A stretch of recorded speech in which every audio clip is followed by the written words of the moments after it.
Welcome back, everybody. We are here at the LCK for our second match of the night. T1 up against Damwon Kia, and this is going to be a very interesting one. Damwon Kia currently sitting above T1 just a bit on the standings, but this could be very close. T1 coming off of a big win. Yeah, T1 looking very good after that win. Now, it was the telecom war against a KT roster that is struggling, even though they are looking much better than Spring. So this is a huge test, right? I mean, the gap between these two teams that T1 faced back-to-back is pretty massive, right? So we'll see if they can actually close out the week with a 2-0, because they have been getting a lot of 1-1s across the summer season. Yeah, that's the jinx that people here are talking about nowadays. And we do have the points of the match ready, so we can take a look at those and delve a bit deeper as the 2002 club, owner Gumiusi and Keria, added aggression to T1's play style versus DK's angry mode is activated after their loss to Nongshim. We'll see about that. Yeah, of course, for those who don't get the 2002 club, that's referring to their year of birth. And T1 knocked down KT only after 51 minutes and 6 seconds. It was a very fast series. And they also kind of stopped Gen.G as well, like 2 back-to-back really great series for T1. Will they keep the tempo and overcome their staggering mismatch against Damwon Kia? And then the hyped jungle matchup. Owner looking so good right now, looking like a huge upgrade for this team. The team looked so... I guess the best way to put this is they looked a lot more aggressive and a lot more decisive with him in. He's up against Canyon, defending world champion and MVP of Worlds. So this is going to be awesome to see. And, you know, we'll see if he gets to play the Diana. That's what he did play in that KT Series 2-0. Yeah, as we take a look at some stats over here, T1 currently in 4th, and it's very back and forth for them, as we mentioned. 1 win, 1 loss, 1 win, 1 loss. Very middling for now, but some of their stats are really up towards the top end. Their KDA is 2nd in the league, 1st in terms of first blood. And yeah, I mean, you know, we'll see if they can use some of those stats to get a bit of a lead here in this first series. Yeah, you could see the first Herald percentage is actually quite high for Damwon Kia. They like to prioritize that over Drakes right now, which was not something we necessarily would say about them in spring season. And then when they are able to take it, their win rate is quite high. Here's our roster. This is the 11th variation of T1 that we have seen this year. Hard to believe, but maybe this is the one that gets them to Worlds. Maybe this is the one that gets them to playoffs. We've only seen one series, right? Tonight's the real test for Wunner and squad. Yeah. And is Wunner the one to stay here in the jungle? His performance, his aggressive performance, was actually nuts to watch. I mean, he was just non-stop aggression right in your face and making all the right plays, and he looked really flashy doing it, so obviously gained a lot of fans there. Up against, you know, tried and true world champions Damwon over here. We'll see the key player matchup. It is going to be T1's Faker up against Damwon Kia. It's Showmaker in the mid lane. Yeah, Showmaker has been doing very well this season. If you look at his stats here, even when Damwon Kia were kind of struggling, they look pretty phenomenal. And this is exclusively his mid stats. Of course, this doesn't take into account when he played AD carry earlier on. Faker, though, too, has looked really good. His decision-making has been awesome. He's played the Rise again. He's also played a lot of supports in the mid lane. It's a meta where it feels like if Faker has the resources around him, if his team is winning lanes, like, he will do the right thing every time. It just feels like a limitless Faker. Like, his potential is fully being realized when his team is winning. And that's, you know, the best League of Legends player in the world that you want to watch. Yeah, we see the two of them here. They got the jackets on, ready to go. Showmaker looks unimpressed. Got a little smile on there, of course. Kana, you know, definitely always a lot of talk about him. He has some really high highs, and he's looking to realize some of that nowadays, especially with his aggressive jungler. By the way, guys, you'll notice some of the T1 players do have the black ribbon, of course, in remembrance of John Kim, the COO of T1, who recently passed away. Very unfortunate news recently. Yeah, big tragedy. You know, very young, and it's a sad thing that, you know, everybody is kind of right now mourning here in Korea. Big loss for esports. It made a huge impact on the scene out here in Korea. So our thoughts, you know, are kind of going out to T1 in this really troubling time. You know, a lot of these players were close with him. Yep, absolutely. And we'll see if they can get the win tonight off of some of their play that they do have recently. It's a rough opponent in Damwon Kia, but they're really ramping up with that win over KT. It wasn't just a 2-0 win, as we mentioned. It was a very dominant victory. It was an absolute just crushing of that team. And you know, we got the massages out as well. We got, of course, T1 picking blue side, and we'll see if those two things in combination can give them the potential victory. It's crazy to see how many changes T1 has gone through this year in terms of their roster, right? Coaching staff recently terminated. Now they have, you know, at the helm as head coach, you know, a StarCraft 2 pro in Stardust, and they have Moment, who's had a tumultuous time, right, in Challengers. And T1 face off against their most famous coach of all time in Coma now going into this series, and it's veteran coaching, and you know, a coach who's led many T1 rosters to World Championships up against a T1 that is struggling to break through that middle ground. They're just 6-5 right now, but this could be a huge win for them. And what is one of the most risky moves, one of the craziest decisions that's been had around the world in League of Legends this year. And if that KT series is anything to go by, I think there's hope, there's potential. That's why we're looking at the series feeling like it could be one of the best ones of the week. So we look at these bans here. The Diana is off the cards, but it's T1 who actually take it away, not Damwon Kia. Yeah, which is interesting, seeing what Ono was able to do and the fact that they are blue side. You would imagine that with the amount of success that this champion is getting, you would use that blue side advantage to potentially pick that up. But instead, they want a different first pick here. They don't want to first pick the Diana. So they're going to deny that and look for something else.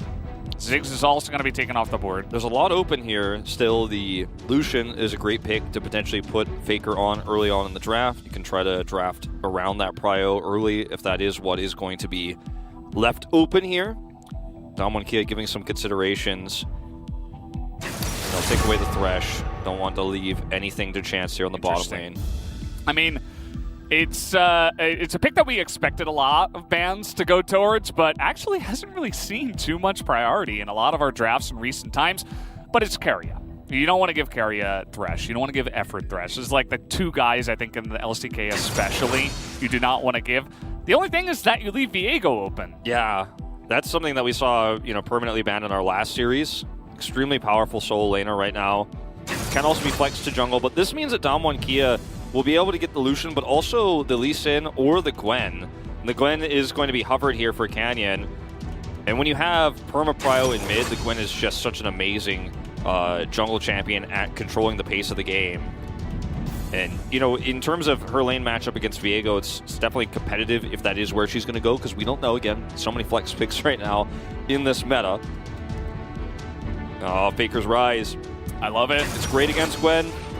It's good into the matchup with Lucian. I really like this pick right now. They're going to ignore the Lee Sin, and they even pick up the Jace, anticipating Gwen to potentially go into that solo lane as well. Yeah, and it also means that, you know, one of the champions we've seen Khan play quite a lot, the Gnar, is less of an issue too. If you're looking at this kind of draft, you're like, well, if it's going to be the Gwen, it's a great matchup. Also, if you were planning on jungling that, you also can't really play Gnar very comfortably. And Jace is not a champion that you pick blind where you feel like there's a lot of risk in that most of the time. Now, it is Kana we're talking about. Yeah. So his Jace has looked fantastic when he's good on it, but it's going to be, again, up to him to make sure he can maintain that consistency we saw in that KT series. The one ban I want to see is Wukong. Take away the Wukong, and I think it's okay. You're going into this. There it is. We saw Hoya, a guy who's, you know, he's decent, but he was going up against Keen. He solo killed Keen down a level as Wukong and the Jace, and there's a reason. It's very good into that lane. Yeah. And if you're going to quote-unquote blind pick, because you don't know if the Gwen is going into the lane, it can easily be flexed into the jungle. You just kind of have to take some precautions and ban away that Wukong.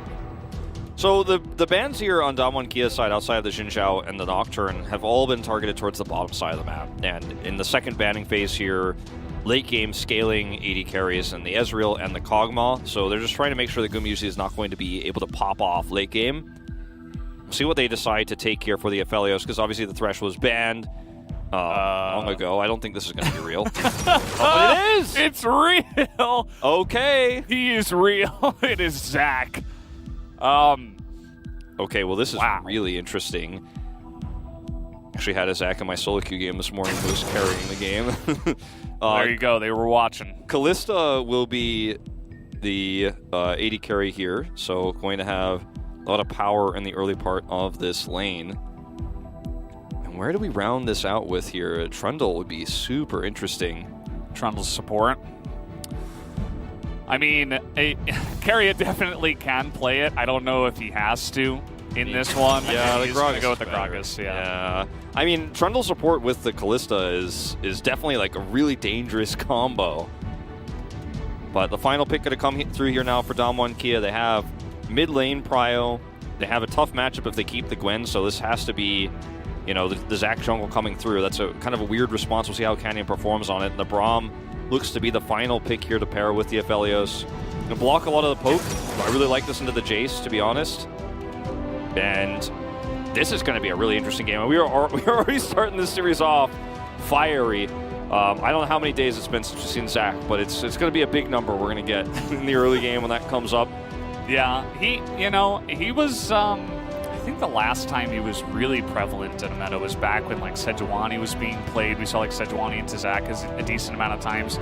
He never was really like super high priority pick, but definitely very interesting to see him come out here. Yeah, and he is going to be difficult to kill, of course, when he has his res mechanic available. Then, you know, Viego won't be able to reset off of him, so that makes him kind of sticky in that regard. And then you also have his extreme long-range engage potential. And when you have two AD carries in the Lucian and the Aphelios here, you know, having that really strong engage option is going to be really nice to allow them to close the gap. So we're going to learn a lot this game about how this champion functions right now into this comp. I do like where this is going for T1, though. They have the Jace matchup that's favorable, right? They have this really amazing Ryze player in Faker, the most famous and iconic in the world.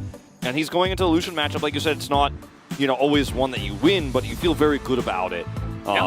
So I like where this is going. I think the big question mark is, of course, going to be this Zac pick and how it performs.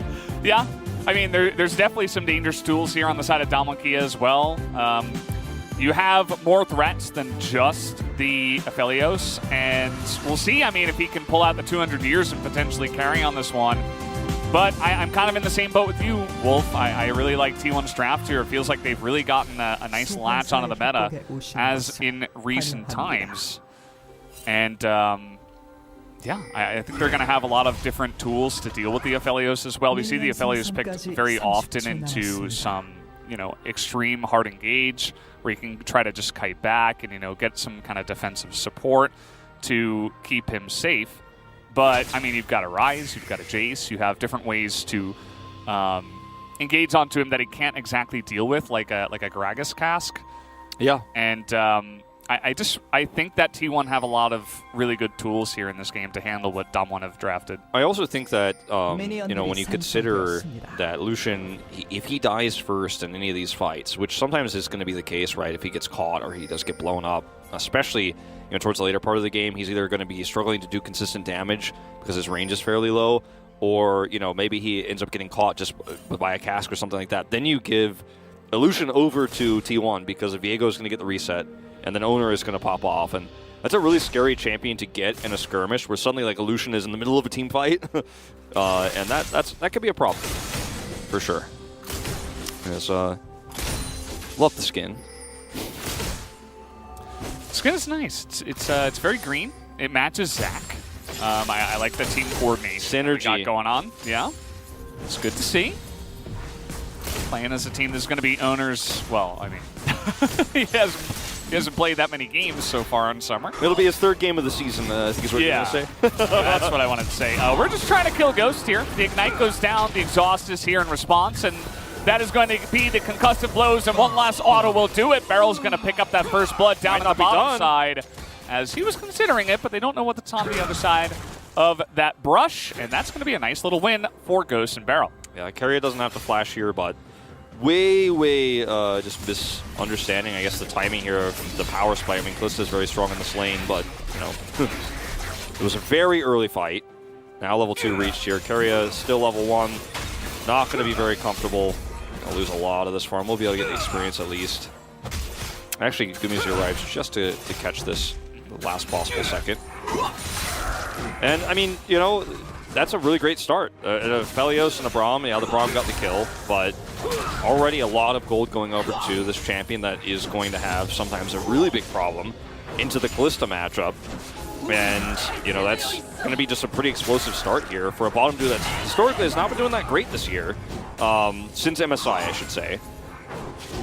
And I mean, Chronicle was kind of predicting that this might have been an issue even going into the finals. Those symptoms didn't really appear until we went internationally, but all I'm saying is, Ghost and Barrel in the lead in a lane at 3 minutes and 20 seconds into the game. You're feeling pretty good as Dom1Kia. It's definitely a nice start that you don't always get. Akana, 15-6. That is a very impressive win rate on this champion. He loves the Jace, and that is part of the reason why they do prio it. They see the Gwen face up. They know they're not definitely going to go into that one.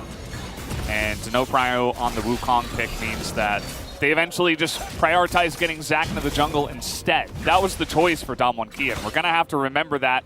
This is what you were waiting for, Wolf. Yeah, 521 days since On Fleek lost with it against Tarzan. Whoa. Miss Tarzan. Sandbox against Griffin. Back in the day. That was LCK spring of last year. Yeah. About a year and a half, nearly.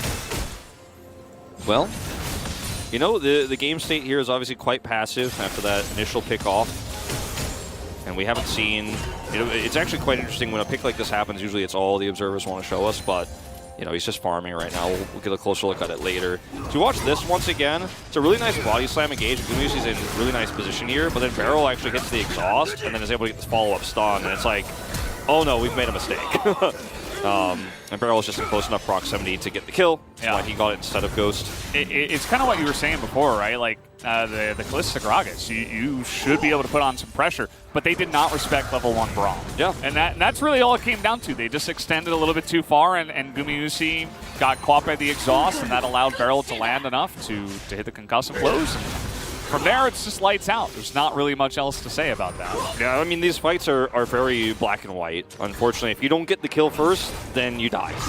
At level 1, if you're ever going to look for a fight there.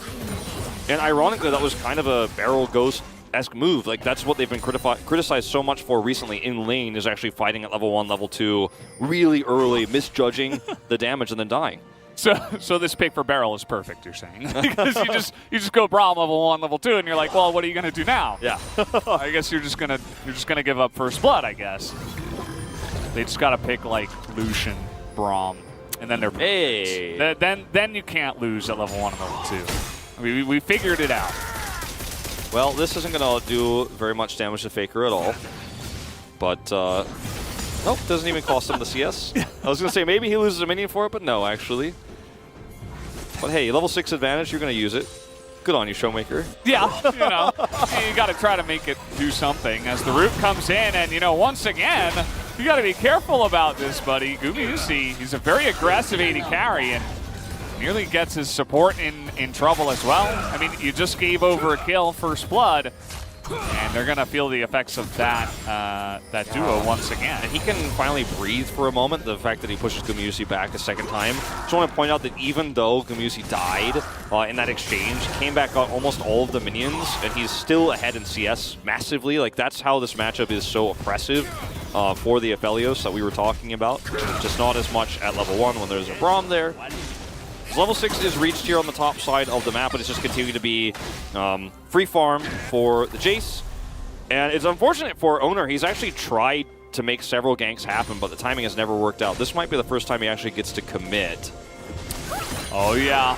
Khan's in a bit of trouble. He has no summoners here. The stun is going to miss, though, but Khan doesn't, or rather, Kana doesn't care. He's getting in there. Look at this. Canyon is there immediately and shuts this down. The power of the Zac jumps in from the Krugs. They never saw that coming. So far away you can engage with this champion, even if you think that you're safe. You don't have vision of this location, but you're like, well, I mean, he'd be here already if he was there, right?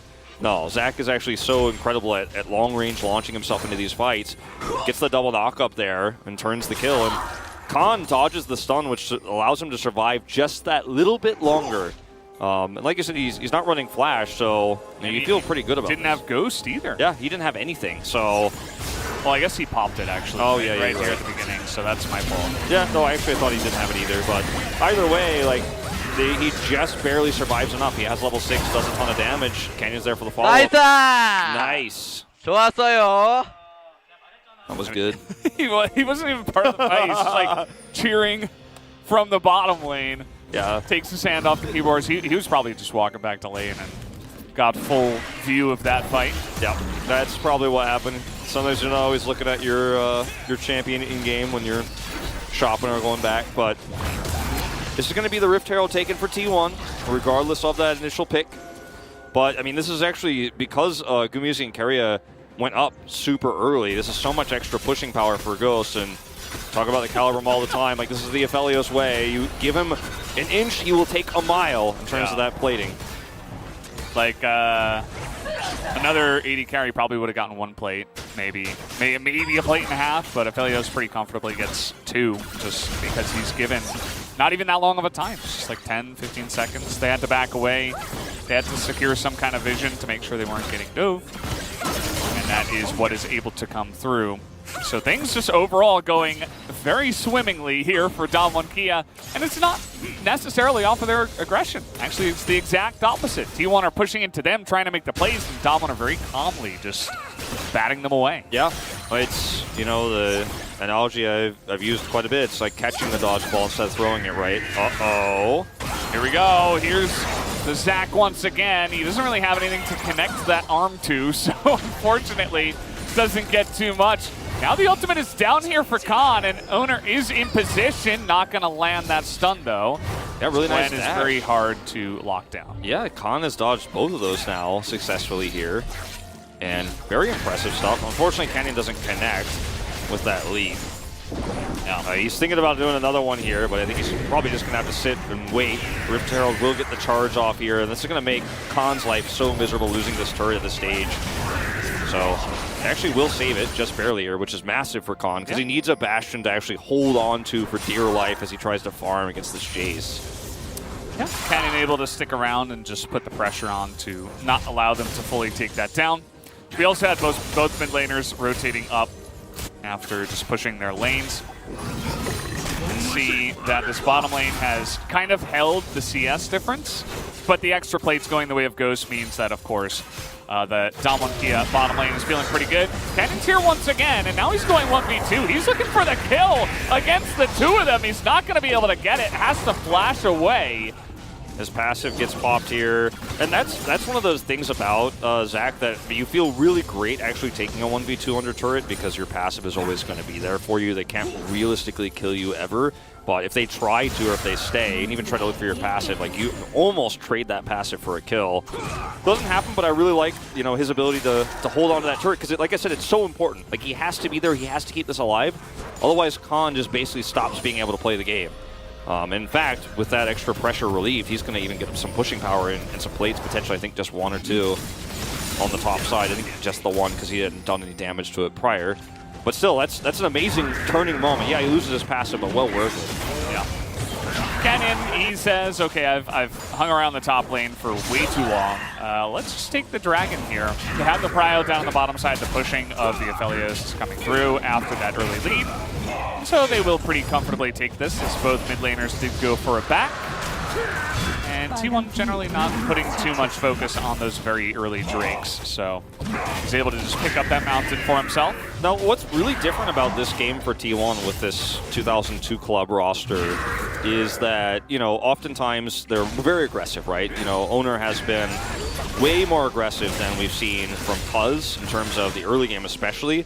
And in this game, he hasn't been passive, he's just missed all of his opportunities. Like, we've seen him actually rotate nonstop trying to punish plays from Damwon Kia, and obviously he failed on the top side of the map. He wasn't able to get that kill the second time. The bottom rotations the ganks he looked for there, he didn't actually get to commit to. So it's not that he hasn't really been trying to do anything, but he hasn't been successful, unfortunately, in this game. So this game does look very different. And like you said, Damwon Kia have been using that aggression to their advantage. Is Khan? He's taking a lot of damage here as Khan is trying to extend this trade with Owner coming up. The needles will be popped. And Zach is always around, but here we got a fight down on the bottom side as we're going to trade 80 carries. And now Showmaker coming in, double teleport here for T1 as the Rise ultimate as well, really trying to extend this, but Barrel's got a stopwatch, and that's going to keep him alive. Khan kind of has to still get out of there. They're trying to kite this one back. Khan takes a huge amount of damage from the shock blast, and they will have to disengage finally as Faker still on full health, basically. Yeah, so it ends up being a trade that favors, I mean, it's an even trade, but still I think this slightly favors Damwon Kia with the response time. Also, Canyon is still babysitting this turret up here and was able to respond very quickly when the double teleports came through, just to make sure that Owner could not, or Owner rather. We're going to try to call him only one name, even though he gets called both in Korea. Owner was trying to push and take that away. We watched this one. We came into this a little bit late, but it was a really nice body slam pass combo that puts Ghost onto the wrong side of this fight. Gumusian just barely rends him down. And Showmaker comes through here, but he's Lucian, right? And so he's not really in a great spot. And the teleport comes through finally at the end from Khan, who's not even at full health, and he has to back off. But again, this aggression kept the turret alive on the top side. Trying to get on top of Kana here, and they are going to pull him back. The power of the Zac, and it's a 2-on-1 now as he's just going to get ultimated up into the air. And Canyon comes in 521 days after the last Zac game, and now he's 2-0-1. Maybe a new Zac meta coming in here in Korea. I'd love to see it. He's such a fun champion to cast and watch. Not that I've ever cast him before as much as but you know what? There you go. You already figured it out. The first 14 minutes of casting him has been it's been a pleasure. Absolutely. Yeah.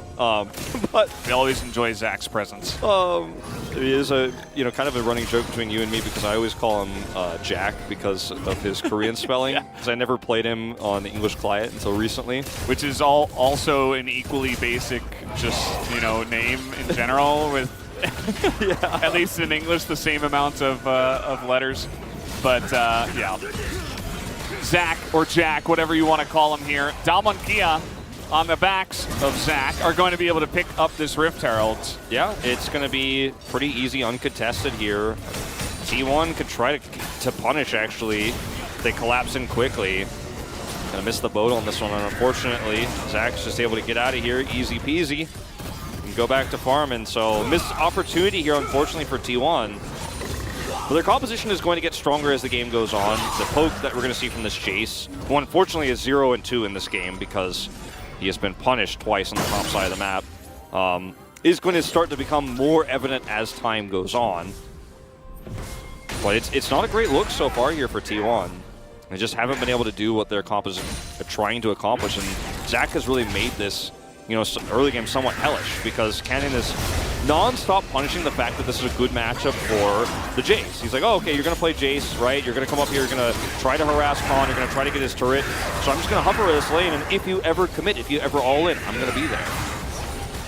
And he has been multiple times. Feels like the 4th or 5th time in this game already. And the Rift Herald, the second one, is coming in.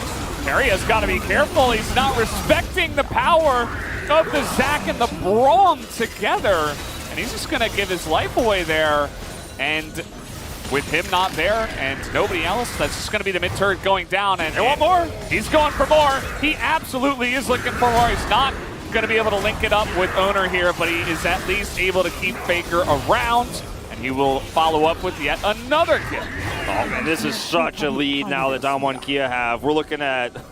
Wait, he's not done yet. What's better than 1+1? How about 2+1? As we got another one. Here's Braum picking up that as Gumiusi at least is trying to bounce away, but who's better at bouncing? Is it Callista or Zac? I'll let you guys answer that one after this game. Heal? Canyon almost saved his good thought, you got him. And he's probably going to go down here as Kana's just going to hop on him. One last shot will do it. There it is. They finally get the shutdown. And the fun will finally end for our good friend Zac. Between Kana and Canyon here and all the jumping, it feels like we're having a little bit of a hop-on-pop game. But like, the exchange was looking amazing for Damwon Kia until there was a little bit of overextension, but it still does favor them. They're pushing their gold lead up to 3,200 now.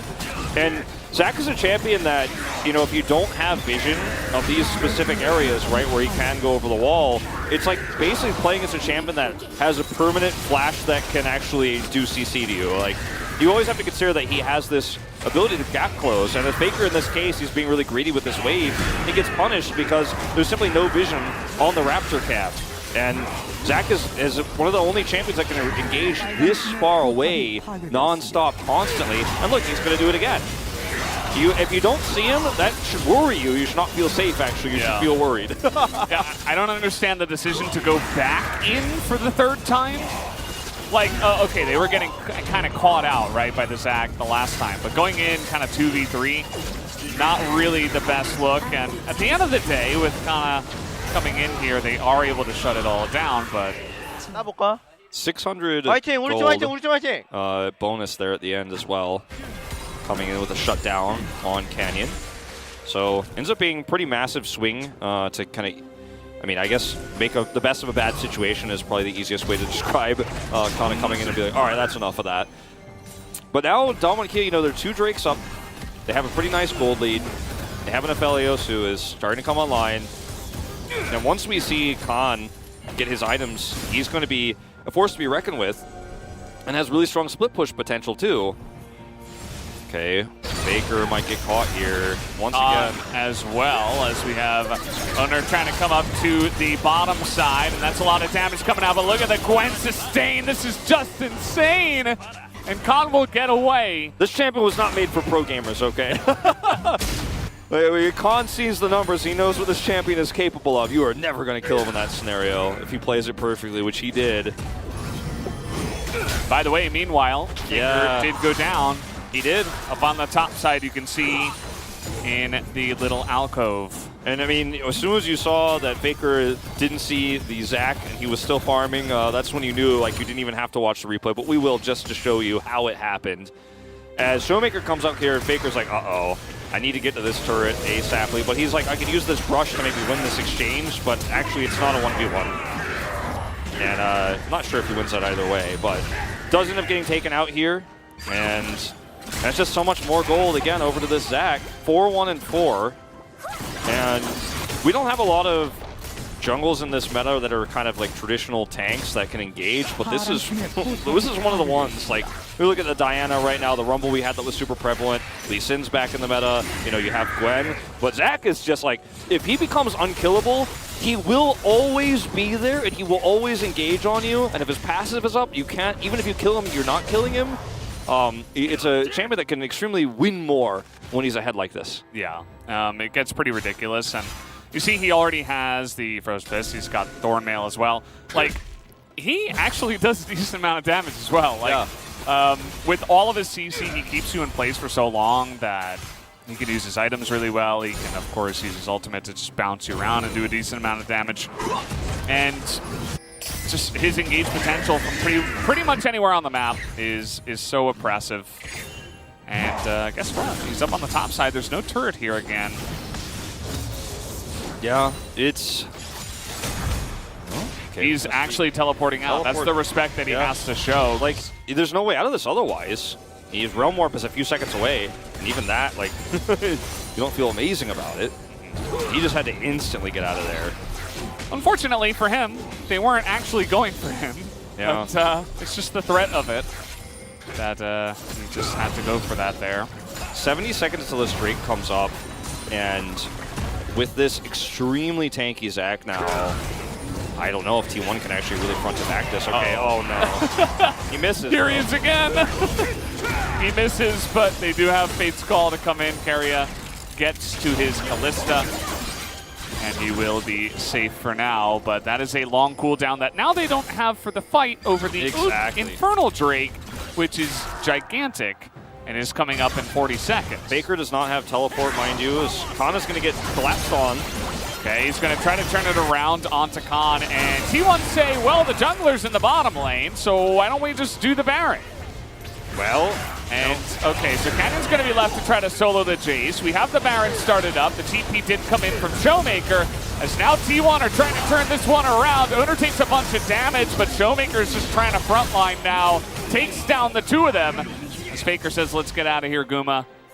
By the way, meanwhile, yeah, Zach got another. Zach got another kill. Now they can actually do the Baron themselves. Like, oh, you started this for us, so we didn't get the leash, but, you know, I guess we'll take it since we're in the vicinity. And T1 are going to rotate over here. But yeah, I mean, you actually killed the Aphelios first in that fight. You still couldn't win it. That's not a good sign if you're a T1 fan in this first game. I mean, you could try to steal this, but you cannot win this fight. And you're putting yourself at such high risk. Yeah, I think walking away is the way. Yeah, I mean, there's no teleports on the side of Damwon Kia. They have good Baron damage. Just run to the Infernal Drake first. You're never gonna compete with them on the Baron. Now you lose both. Exactly. Now you can't do either of them. And you know about this Raptor take. Just barely gets out of the range there, that one. Okay, Canyon is getting pretty far up here, and this is not the timing. Thankfully, he does have a Braum. The Showmaker, he's like, uh-oh, trying to get over the wall here. He is going to be able to kite it back. But again, this is a bit of an overextension now from Damwon Kia. As in goes Faker, he gets the root. As Stopwatch will keep Khan alive for just a moment, but just the short moment. And now, Damwon Kia give T1 an opportunity to take another big objective here. This was a really nice turn from T1 when the engage came through, and they had to use so many resources to keep Canyon alive there that T1 are very happy to now just come over here and take the first Infernal. It would be crazy if we had 2 series that had a 4 Infernal Soul. But I think T1's got a long way to go before that happens, at least 15 minutes. And that's minimum. So we're going to be really late into the game if that does in fact happen. But we're going to go all the way back to this pick on Kana. You can watch just how far Zach can engage from. 내가 알아서 잡을게. And Canyon's just like, I'll take care of it. Like, basically saying like, I'm going to do this by myself. You guys go over there. Yeah. You can see the damage. And that was a Jace at half health. Damwon Kia here in this fight, you know, it's really impressive that without Ghost, they still crush it. Like, Showmaker does so much damage here with the culling. Owner rather wanted to actually get in there and get a reset, but he's like completely zoned out. And it's a lost cause. They still have the Baron buff, of course, even with those pickoffs. Not going to be an amazing Baron power play, but still, a lot of control over the map. Not quite able to get this turret without the next wave, so a bit of an awkward moment here for the observers to pan through. Yeah, it's an early Baron, so you kind of just bank on the gold to try to get you ahead with this one. They're going to be able to take out that inner. It's kind of, you can see he's so confident in this game. He's level 13. I mean, look at his items. You mentioned that he got the Thornmail early. He's got a giant spell. He's just so tanky. He's got so much health. And still has his passive, if I'm not mistaken, so. Yeah, he does. Like, how do you kill him ever? Now you have to be careful about being anywhere near this. Jace's going to teleport back in, so Kana's going to have, now with this teleport back in, a little bit more room to defend this with. But if you don't have Kana here, and, you know, you're trying to clear this as Gumayusi, you might get picked. Yeah, it's the ever-living threat that you have to deal with the Zach that is this fed. We're going to take a look at the replay over here and see how this went wrong for Damwon. Yeah, you can see there's a lot of burst damage for T1, and they have Everfrost, so there's so much lockdown here on top of the fact that there's a Kalista right in range. And even though Gumayusi gets pushed back, Showmaker escapes, Canyon gets out of here, you lose so much control with this overextension, and it's a really nice punish from Faker and T1. They end up getting the pick onto Khan here, if I remember correctly. Yep, he does not trade anything back, and then that is the end of that, so that allows him to get the first streak of the game, which prevents Soul Point for Damwon Kia. So actually a pretty significant mistake here made by Damwon Kia. Now they're still massively ahead, almost 7,000 gold to lead, still up a Drake, but T1 could breathe a little bit. Yeah, it's pretty nice. I mean, you get your Rise nice and fed here into the mid game. You have that Infernal Drake, so it actually makes some of the gold difference that you are behind a little bit easier to stomach. Question is, can they really threaten on this next Drake? I'm not so sure, but if you're looking at 2 Drakes ahead, there's definitely a world in which, you know, Faker becomes pretty massive. Yeah. Kana begins, you know, shock blasting down Showmaker or Ghost or someone like that down to low health. So that buffer is pretty huge, you know. Gumayusi. He has to flash just like that. And that's the power of the culling. Okay, Faker's here now. You got to be really careful as Damwon Kia about overextending as that minion wave fades away. But this is the power of the side lane and Gwen I was talking about earlier. Went into the Zonia second here, has an Oblivion Orb. just very frustrating champion to deal with. Did not go for the Nashor's Tooth in this particular case. We've seen that get a little bit more popular here in Korea, but not going to be what they use in this game. Just wants to have that extra survivability for now. And I mean, Valdez looking at this like you said, will it be the next Drake? I don't think so. I think T1 just have to continue to stem the bleeding here and just kind of sit back and farm for a little while. Because Damwon Kia, again, have a fairly low range comp. You know, there's definitely ways that this turns around once they start to get some more items online for Faker in particular. Did get his Archangels completed. I mean, look at the items for Owner now, too. He finally has 2 items up. Rage Blade's coming through now. But still, it's the power of the positional advantage that Damwon Kia is going to have with BRION and the Drake that makes this the most concerning for T1 right now to try to fight this. They have so much prio. This mid push makes it so annoying to even close that gap to where the Drake is, let alone fight the team fight. Yeah. And you can see Owner, he's trying to get some potential vision, at least push them out of their mid lane and get some position in this lane so you can do anything.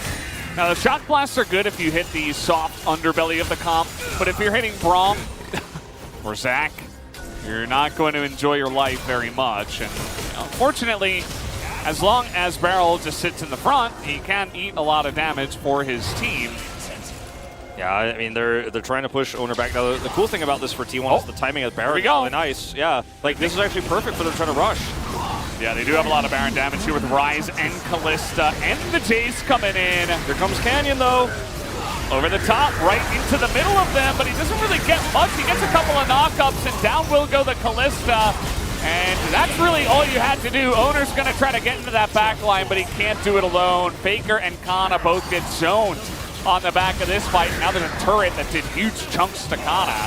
Thank you for the leash. Kana's trying to do his best to maybe get a pick here. Faker in trouble, has to flash. It's all going wrong. Ooh, they're still chasing him down. Showmaker's going to avoid that damage. The Ryze very fast, but you're never getting away from Gwen and Zach. That is for sure. So they get the Baron and the extra goodies. Yeah, they get the Baron, they get the Drake, so now they have their sole point. They end up getting a few kills here. And this is not a bad idea from T1. Like you mentioned, they have a really fast Baron take. So you're going to try to cut your loss. I mean, you're super far behind in this game. You've got to take a risk. And even though they part like the blue sea here for Canyon, he hits really nobody with this. He tanks so much damage that Showmaker has impunity with this ultimate. He does so much damage, and then the backline here, Barrel's on top of it. Like, Kana and Faker can't really get in and do anything. Yeah, he dies for it, but he did his job. But sometimes as Braum, that's what you do. You just kind of are a literal blocker for the rest of T1, so they can't actually do that massive damage. You know, the poke that Kana has can't do it. The massive damage that Faker can do if he's in a safe position isn't possible anymore. Yeah. So just watch this. Whoa! He's like, "Whoa, I dodged it." Yeah. Scary moment there. Gotta love Showmaker comms. And yeah, it feels like it's been a while since Faker's played against the Zach, you know. He's got to know some of those ranges that he can't get engaged upon like that. And Canyon immediately was just able to jump on him. Yeah, Zach is actually ironically a pretty popular solo queue champ. Uh-oh. All right, let's see if the burst damage is enough. But look at the sustain. This is just gross for them to try to take down the level 17 Gwen. It's a Gwen. Yep. And oh, by the way, Canyon is looking to try to solo down Kana. No way out.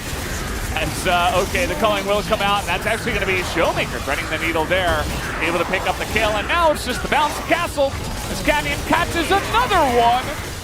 As I didn't think there would be a play that could make Zach look this flashy, but I guess I should have assumed it would be Canyon. Yeah, I think so. He really kept Khan so relevant in this game. So that's the best way to go golden. The puddle celebration. I mean, it was a fantastic performance from him. Really different and unique draft here from Damwon Kia. You have a tanky Zach who's going to make sure that Jace is punished. And unfortunately for Kana, he kind of ran it down a few times trying to get that advantage that this pick for him in the draft was supposed to guarantee. I'm playing against Gwen, I'm the Jace. They did not flex the Gwen into the jungle. I get exactly what I want, and I need to get those advantages. You know, he's a 76, 77% Jace player, right, in terms of his win rate. He's an experienced veteran. But in this game, the babysitting from Canyon was so good. He was the best babysitter ever. They were going to have to give a big tip because he got 2 kills on Takana early on. got very fed, and then just put his presence everywhere on the map. And unfortunately for T1, I feel like each and every one of their players individually just forgot how long the range of Zach's engage is when you don't have vision. Like, Faker got caught a few times. We saw Kana get caught several times. And eventually, you just start to crumble and fall apart when you don't respect this champ that, again, we haven't seen in over a year here in the LCK. Yep. Good positioning from Cannon to be in the right place at the right time. So you can see Stardust trying to lead the discussion here in the coach's booth after some of the recent changes. Owner, this time around, unfortunately, just not able to have as much of an effect on the Viego compared to that Diana, which, by the way, they did first ban. And yeah, I mean, the Jace is going to do insane damage, but it's not effective enough to get them the victory. Yeah, and, you know, I feel like we have to, again, state that Owner did a pretty good job of roaming around the map and threatening ganks, threatening kills. He was just never able to make it happen. Then, unfortunately, on the top side of the map went very wrong for him. But he was on the cusp of having that aggressive playstyle. It was not a passive game by him by any means. It just did not work out. Canyon was the better jungler in that first game of the series. The big zoom in there on the Ghost, who's always looking to get the close view of the monitor here next to Goma. That's a very comfortable win, I would say, for Dom1 Kia. Canyon kind of leading the charge, and we'll see if they can get another one after this quick commercial break. We'll be right back.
가는 중.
해도 돼. 얘네 뭐다. 안녕하세요. 해도 돼. 왜 날 노려? 야, 배틀 받았다. 아, 뭐야 이거? 아, 왜 날 노리는 거야?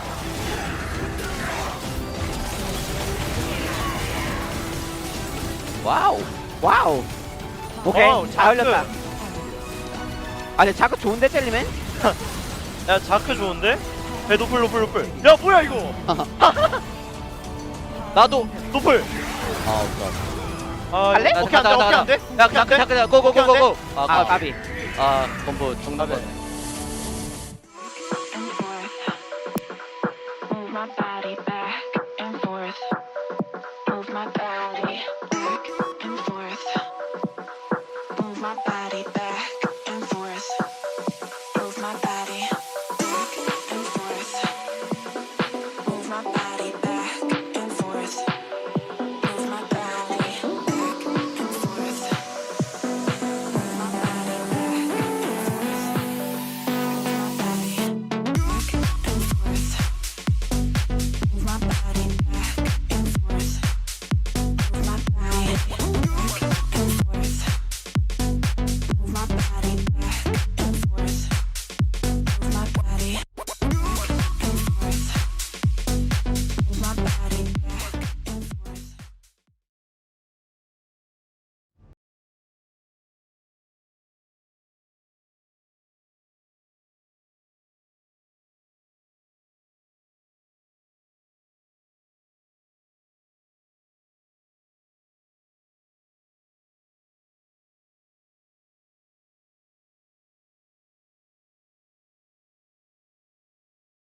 Hello and welcome back to the LCK Analyst Desk. Second match of the night was T1 taking on Damwon Kia, and Damwon Kia grabbed the victory over T1 with a solid performance, and Diana got banned out and Zach was the pick coming from Damwon Kia. I'm pretty sure this was having a huge success in scrims, and I would like to make a guess over here. Usually, Damwon Kia was thinking of AP mage champion going in the jungle Gwen, and then as soon as they saw Rise and Jace locked in by T1, they kind of realized that they need a champion that can gank lanes. You know, Gwen is not a champion that can engage with the laners early on, but Zac is the other way around. He can always jump in and he can always make kills, and this pick was perfect to punish some of the strong lane picks coming out from T1. And this Zac pick was so effective on the side of Damwon Kia. Lucian always had the lane priority based on the champion's ability, and then Zac was there in order to add more power to the top and bottom lane. However, Damwon Kia, actually, they were the one picking up the lane kill on the bottom lane as well, which means T1, their original plan, and they were meant to win lane down on the bottom lane based on the pick they had, Kalista and Gragas, but with some of them accidents breaking out, Damwon Kia was holding a solid lead almost everywhere over the map. Now here's the first replay where this top turret dive went bad for T1.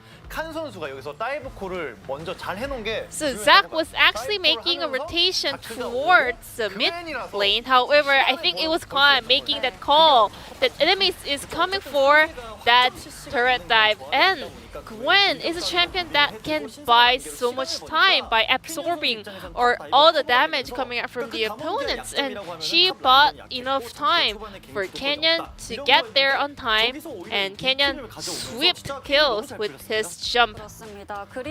And after that double kill secured by Khan and Canyon, this game was pretty much over and in a huge favor of Damwon Kia. Now here's the second replay where T1 tried to make a cross-map macro play. However, they were the one getting punished.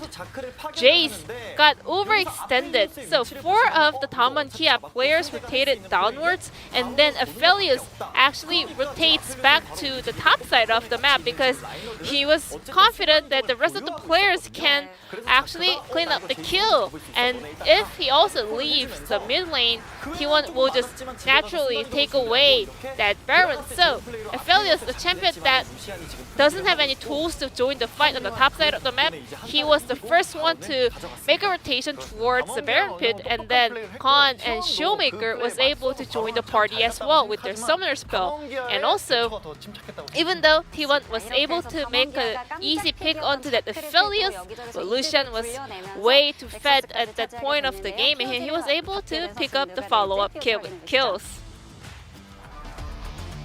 Our player of the game will be Canyon on Zac. Long time no see, and this Zac is actually a very promising sign for other champions in the jungle as well, for example like Sejuani.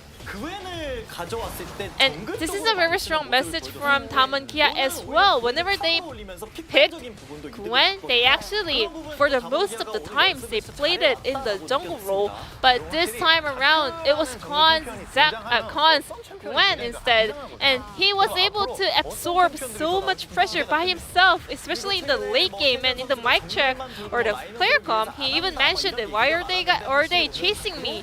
After surviving some of the pick attempts coming out from T1 players. And then the Jellyman is actually so good was the comment from the Damwon Kia players at the end of game number 1. And Canyon is the unanimous POG on this Zac performance in game number 1. And we're heading into game number 2 between T1 versus Damwon Kia. Their round 1 match was actually the first week of the summer split, and I guess we had a lot of process after that match. So let's find out what's more in game number 2. Thank you, Ji-sun, once again for the analyst desk translation as Damwon Kia, very comfortable victory on the back of Canyon's Zac, who basically just dominated the early game alongside of the level 1 that Beryl and Ghost were easily able to win with the Braum. And from there, it was just smooth sailing. It felt so easy for Damwon to just sail on to the victory there. And we'll have to see if T1 have any kind of response for game number 2. Yeah, I mean, it was a really nice pick. You know, he was able to get several kills. Stardust giving I'm down, Stardust. He was able to get several picks. He was also able to, you know, really just be a sticky, annoying tank on top of these champions, the Rise, the Kalista. You and I were talking about it in the break. Like, we just kept saying more and more reasons why it was the best pick ever, basically. It's also really fun to play in solo queue. Yeah. Yeah. And, you know, at this stage, going into the second game, I don't think we'll see the Zac again necessarily. It obviously depends on what T1 drafts. I don't think it's ban-worthy at this stage, definitely not in the first ban phase, but I'm hoping we get to see a little bit more of it. You know, when Rise started to poke his head into the meta, we weren't sure about it at first, but then eventually ended up being a staple pick, right, into all these melee champions, and I think Zac could be in a similar situation eventually where he's a late-picked jungle. Diana's still going to be banned here by T1. It's interesting to see their reluctance to first pick Diana 2 games in a row. There are definitely ways to try to play around a first pick Diana, but especially with how great Honor looked on his first game back the last time they did play. I thought maybe, you know, this time you mix it up, try to get first pick for him, maybe even force a ban out of DK, but not going to be the case. Yeah. Jin Zhao banned now with the Nocturne.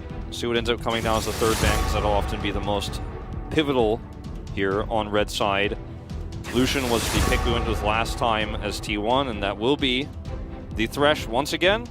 And they hovered this Lee Sin last time. See if that actually comes in as a adaptation here. Nope, gonna go for the Viego again. Yep. I've seen this one before. Same pick ban so far, guys. Yeah. Gonna be Lucian again in the mid lane. What if they just did like Lucian Rise? It's like, what are you gonna do now? Got him. No. Rise support, always a fun time. A lot of thought going into this one. I think they're just using that because the Lucian gets picked 100% here, but they're thinking about whether they want to grab something early with this, perhaps a change. Because T1, you know, if they run the exact same picks, I think you can lock in the Zac still before the second ban phase, and we might have a very similar game. And if T1 make a few adaptations and don't actually play as aggressively, we will see the same draft. If they don't play as aggressively around the top side of the map and don't actually give those same opportunities over to Canyon, then the game will look different, and it is going to be like the same game. So pick the Zac, and let's keep going. Salty run back. No, the third pick was actually Aphelios for Damwon Kia. Do they go for it again? Yeah. I mean, I think if you want to play the same comp, like, you have to take the Zac here, or it'll probably get banned. But you can go for the Aphelios still. I mean, the same issues apply. Remember that we didn't talk about it too much, but the early game was kind of thrown away with that level 1 fight for T1. We talked about it a lot in the moment, but we didn't really go back to the fact that the game started with a huge, huge deficit, and they will pick the Aphelios once again. Okay. Can ban the Kalista if they just don't want to deal with it this time, because you're not going to get gifted that same early game lead this time around. This is where we're going to see some changes, I think. You may still want to ban, okay, the Kog'Maw here. You don't want to deal with the Kog'Maw down on the bottom side. Now, I think Wukong is still a good ban. Yep. Yeah, so you go for that, So now it's where it could get interesting. Like, you could ban the Kalista here if you wanted to. You could also ban something like an Ezreal. And now you ban the Zac, right? Right? Okay, so the only difference here is that Kog'Maw... There it is! Hey, we got the Zac ban. this is where the Zac ban makes sense. Okay. Canyon's like, well, I guess I'll just have to play a meta jungler. He's like, oh, okay. Whoa, woe is me. Is this where he brings out the Graves? No. Yeah, like Not he just locks in Talia. I'm like, okay, well, sure, all right, we can talk about it. Got a little smirk on his face. What's it gonna be? Or does he even pick it yet? Scion. Okay. Ornn? Okay. Well, now he's just gonna go, well, guess what? Gwen. I'm gonna play the Gwen, which is something that, you know, because the drafts look the same, we just kind of assumed that was going to be the top pick, but you can go, well, forget about your Jace pick. I'm just going to put a big tank in the top lane, and it's going to be a very different scenario. Sorry, I just knocked my mic away. That's why I went cut out for a second there.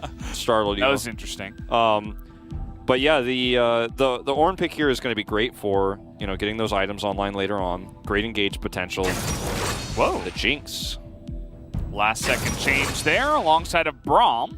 So they're like, wow, Braum is really strong. Let's fight him at level 1. Maybe if they run into us this time, we can win the level 1. So now we have to find out what the final pick here is going to be on the bottom side with the Aphelios. Leona's still available, but looking towards the Nautilus instead. And that's what they will go with here. I mean, they have a lot of lockdown with the Nautilus and the Ornn together. Really interesting to see how this one's going to pan out, because you have some pretty decent skirmishing power. You're going to have, you know, some mid-prio. It's not extreme mid-prio, as we've talked about. The Jace's, or the Ryze, excuse me, is decent into the Lucian. Will it be mid-Jace and the Ryze against the Ornn? I don't think so. It'll be really interesting to see that, though. Yeah, I mean, The matchup changes quite significantly for the Lucian there. Ryze is definitely good into the Lucian. He's got the wave clear, and they are going to switch that one up. I think the Jace can do a decent job there as well, but I'd rather just have the Jace up into the top side anyway, especially given the players. Exactly. I mean, Faker's really good at Jace mid too, but keep him on the Ryze here, stick with the original plan. And I think they just didn't press the swap button very quickly. I don't think that was actually really a consideration, but just wanted to have the conversation as we head into this game that is, you know, on paper very similar to the last, with some massive tweaks, I would say. You know, I mean, the Jace now into the Ornn isn't going to be a matchup that he just absolutely steamrolls and gets massive leads on.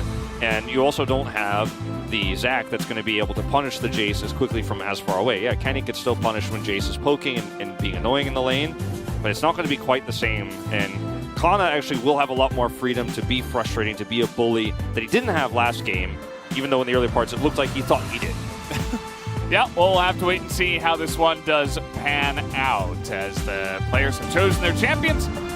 Let us get into game number 2. Same sides. And, of course, we were making memes about, you know, level 1 Braum, but obviously a very nice pick into the Ornn. Kind of all makes sense when you do take a look at the comp. The Jinx is pretty interesting. But I think it'll work pretty nice to just kind of farm it out down on the bottom side. Yeah. I think Nautilus, Leona, pretty interchangeable. You know, they kind of do similar things. Leona has a bit more, perhaps, long-range engage. Nautilus a bit more CC and a bit of a bigger body. Yeah, the Ornn here is what is, I think, for me, like the biggest game changer for Damakia's Faker. Where are you going? He should be fine. Yeah, he should be okay unless Ornn knocks him into the wall. And he's still being chased down here. The knockup is not going to come in, and we have a full-blown level 1 fight. At the end of the day, Kana's the person who has to flash away. Yeah, and that is going to be a huge tool lost for him, especially if he wants to be that bully, right? And you always feel like you're a little bit less safe when you've lost that summoner. And, I mean, it's really frustrating here.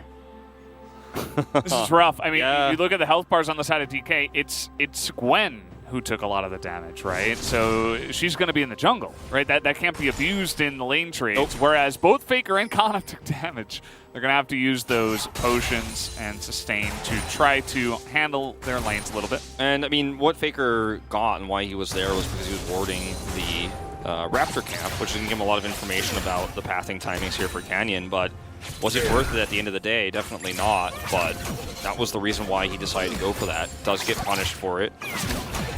At the end of the day, I mean, these are things that make a pretty small difference, but are not going to be game losing or anything like that. It's just kind of T1 limiting their early game from a small overextension. There is Braum. 12 games, 75% win rate. Pretty impressive stuff. Yep. Yes, it is his first game of Braum so far in Summer.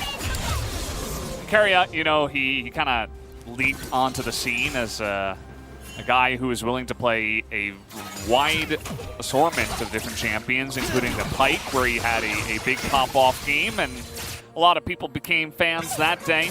But then he also has 12 games of Braum. So yeah, it is what it is. The life of a support. As a very interesting pathing coming out from Canyon. He's looking to come in here behind Puma and Carriot potentially.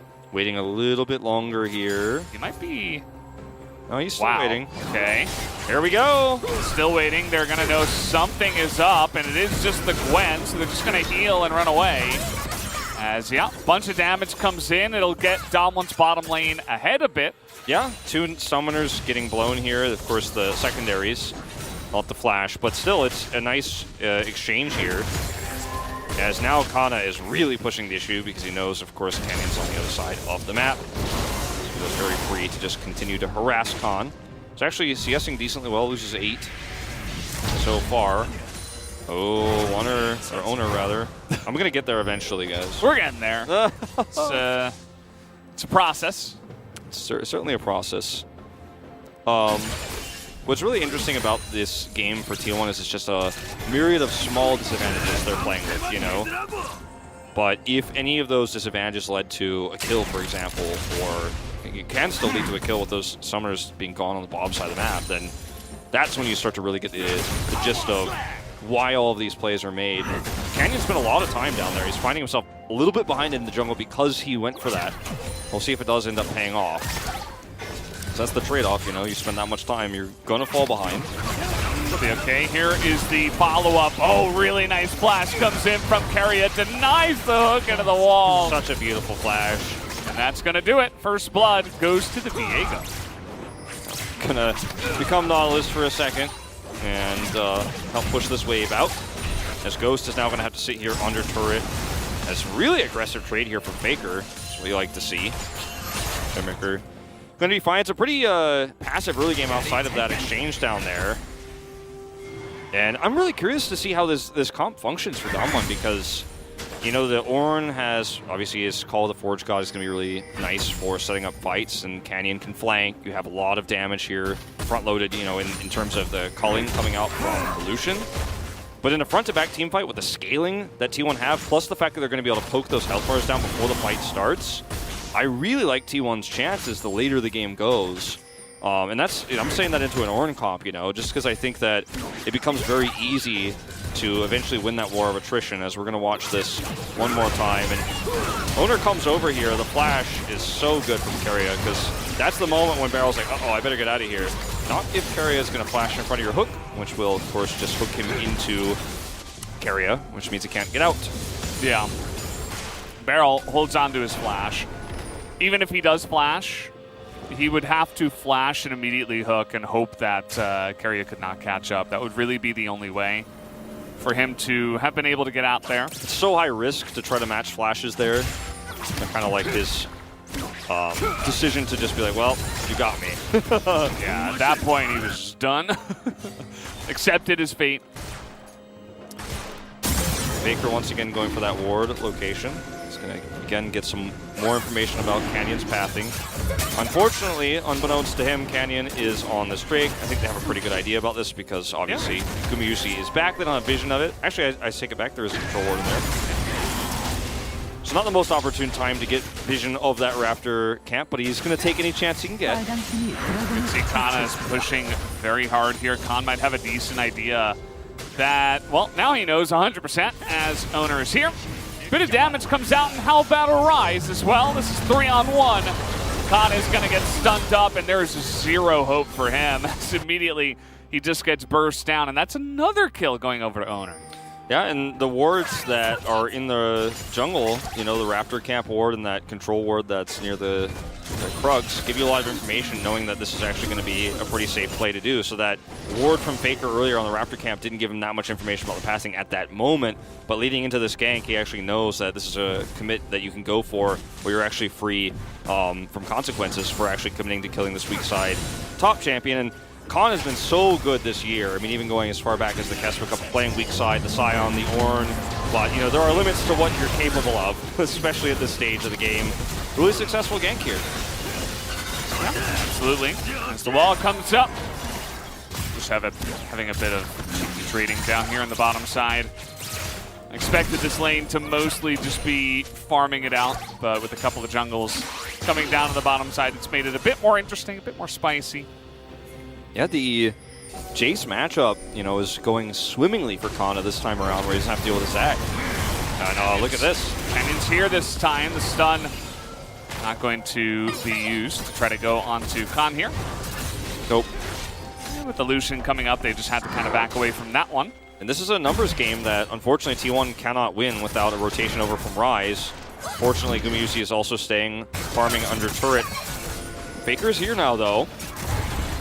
Yeah, and they're on a bit of a clock. They need to fight right now before Ghost gets here. They're trying to get on top of Khan. He's going to sustain a ton of damage, but he will live for now. Owner's trying to get onto the backside. Down will go the Braum. And Owner is still chasing Khan, but the flash heal comes through. And that is just devastating. There was no Heartbreaker for Owner, but his heart is broken. So well played from Ghost, from Khan, knowing the limitations here of his champion, knowing exactly when he could flash out there at the last possible second, has the heal to stay alive. And yeah, he got killed and dove a moment before, but you could see that he is just so good at absorbing pressure. Meanwhile, Canyon just laughs at Kana. He says, I have Smite. You didn't take Smite, right? Okay, no, then I think we're good. Yeah. And now we just have a very aggressive push up here from Damwon. Barrel's leading the charge. There's a big response coming through from T1 though. Kana actually needs to be, well, I mean, like you said, there's a big response, so I was going to say he needs to be careful, but he's going to go in. Yeah, they definitely Faker's here. Careful. Here comes Faker. They're going to get on top of Ghost as I think Barrel's going to try to sacrifice himself, and the teleport is going to be stopped, it looks like, as Khan will not be able to get in. That's another great hook coming out from well, I guess Owner. I was like, wait, what? Yeah, just Viego things. As, okay, really nice turnaround. T1 immediately are saying, like, what, you can't just push into us right now. This game is looking very different from the last. Now Khan has just sacked his turret here. He's going to go down, ton of extra gold here, going to the Viego up on the top side of the map. And you can see Khan is like, okay, well, I'm going to push bottom, but against the Jinx here, you're not going to be able to get a ton done, so you're not trading up, you're not trading even, you're just losing out straight up across the map. So you watch this fight go all the way back to this. This is actually a really incredible fight for Khan. Look at how much he absorbs here, gets the stun, he is stunned, and then, you know, on the edge here, he's just like, nope, over the wall. Owner flashes, follow flashes, and then Khan gets the heal there from Ghost. Ghost flashes in to guarantee that he gets that extra healing. And then in this fight, you know, it's just Viego things, like you said, but Faker is also here, and this is a pretty big overextension from Damwon. Let's see oh, no, we're not going to see the chompers. Barrel ends up getting, you know, killed by the shock blast there, and then he's stolen, so it's just the perfect storm of bad here. All right, we are going to see the chomper. Okay. Hey, there we go. That's pretty significant. You know, I mean, just a small move like that, and guess what? You're outnumbered. And, you know, now down a teleport. Yeah. He has Unsealed Spellbook, which has been a little bit more common for Ornn these days. See if that exhaust gets him any value.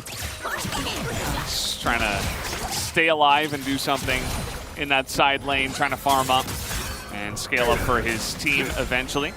As Carrier pretty aggressive, but he's got a lot of support, and Khan is just running through his jungle. And he's kind of alone here. I guess he might just go down. There you go. It's going to go to Owner as well. Knock up onto Canyon. As they say, we don't really want to fight this. But with the contract coming up here, T1, that's a very nice pick. Yeah, it's a really nice timing to have this advantage. One of the best initiation tools that Damwon have is just completely gone. And because the teleport is down, he can't join either. They have grouped up, but Kana's like, well, I have teleport, by the way, and I'm also going to get a turret and then join this fight. Yeah. He's got a ward to teleport too as well. This is looking really rough for Damwon, and look at the angle. You've got to get out of here. Thanks for the leash. 1,000 damage of a leash, and T1 just scoop up the kill. Of course, they did have to expend the teleport for that. Look at all the stuff they're getting on the map too. I mean, they got all those plates on the top side. Just one left. Faker gets a plate here in mid, and now you've evened up the Drake score. It's Infernal. Gonna be the Seoul here, but T1 are so ready to 5v5 at this stage of the game, and imagine how much stronger they will become later on once they have all that Jace poke in a longer extended fight before the fight even breaks out, like before you even start to really move in. Plus the Jinx, plus the Rise. It's scary to think where the ceiling is for this composition for T1, considering how far they've come already. They're in a fantastic spot for sure, and Owner is scooping up all the kills very casually, one by one. And a very curious decision. They didn't have that much vision, but at the same time, you're going into a lonely jungle. Yeah. When you have to expect that T1 is grouping up like this to clear vision and set up for a Drake fight, so it was just a really, really risky move there to walk through that part of the jungle. I mean, look at the gold here across the board. Unfortunately, Khan, as best as he's trying to play this weak side, is significantly behind against this Jace. So that already those items are starting to come through here for Kana.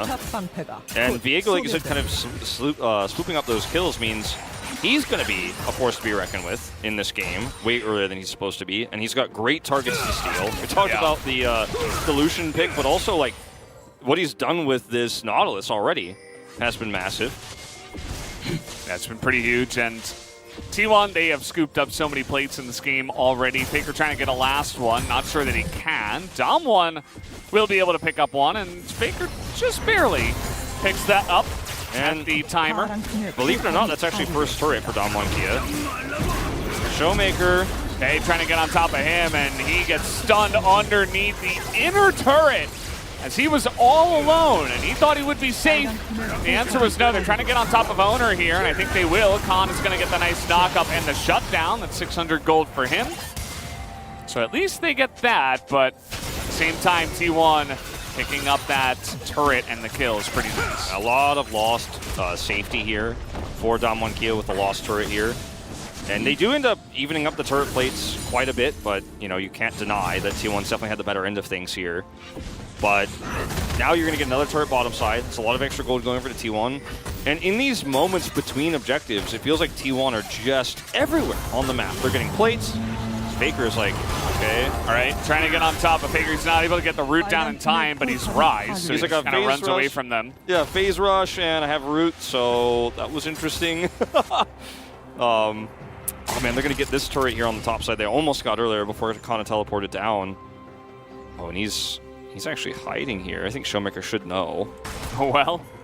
I mean, seems like he's been hiding for a while as Showmaker's going to get burst down, and this Jace is so powerful. Culling to the face is not even half of his health bar.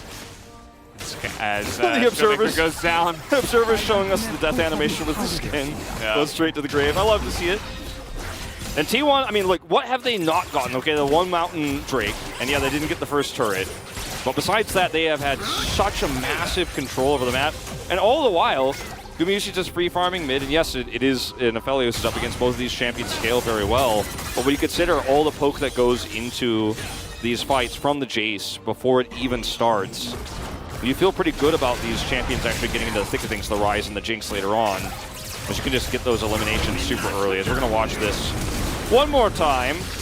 This is just, I mean, a nightmare for Showmaker right now. He's like, I picked Lucian for the prio, I didn't ask for this. Yeah, Owner, this is his play style, you know. He's going to get ahead, and he's going to try to push that lead as far as he possibly can. This is a nice setup from Kana.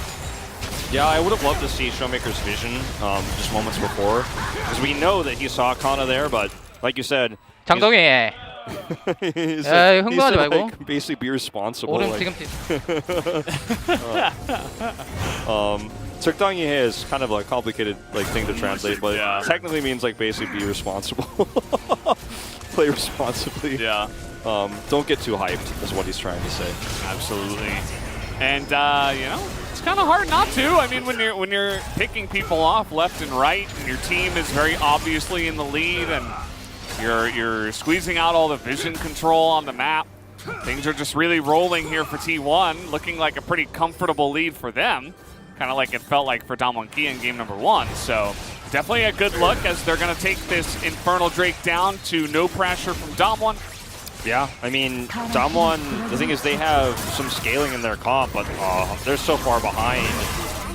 Yeah, I mean, they're also up against Rise and Jinx. Yeah, exactly. That's the thing I was going to say. They're so far behind, and their opponent has extreme scaling too, and they've already hit the mark way faster than you would in an average game because they have a 3,000 gold lead, excuse me, and now they have a Drake advantage, and it's going into Infernal Soul, which is going to be so great for their composition.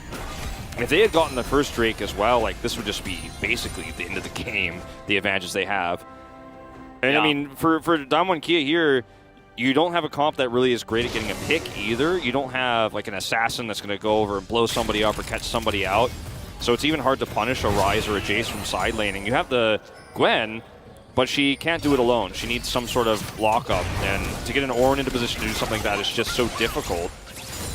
It's, you know, again, I don't want to say this game is unwinnable, but it's looking worse all the time for Damwon Kia. Yeah, and sometimes when you're the team that's behind in this scenario, you go for some plays where you kind of do like a party brush and you try to catch someone out, but it seems like T1 are very aware of this. Okay, they're trying to get on top of Gumayusi. They're going to get the flash, and in goes Khan. He's like, no, we're going to kill this guy.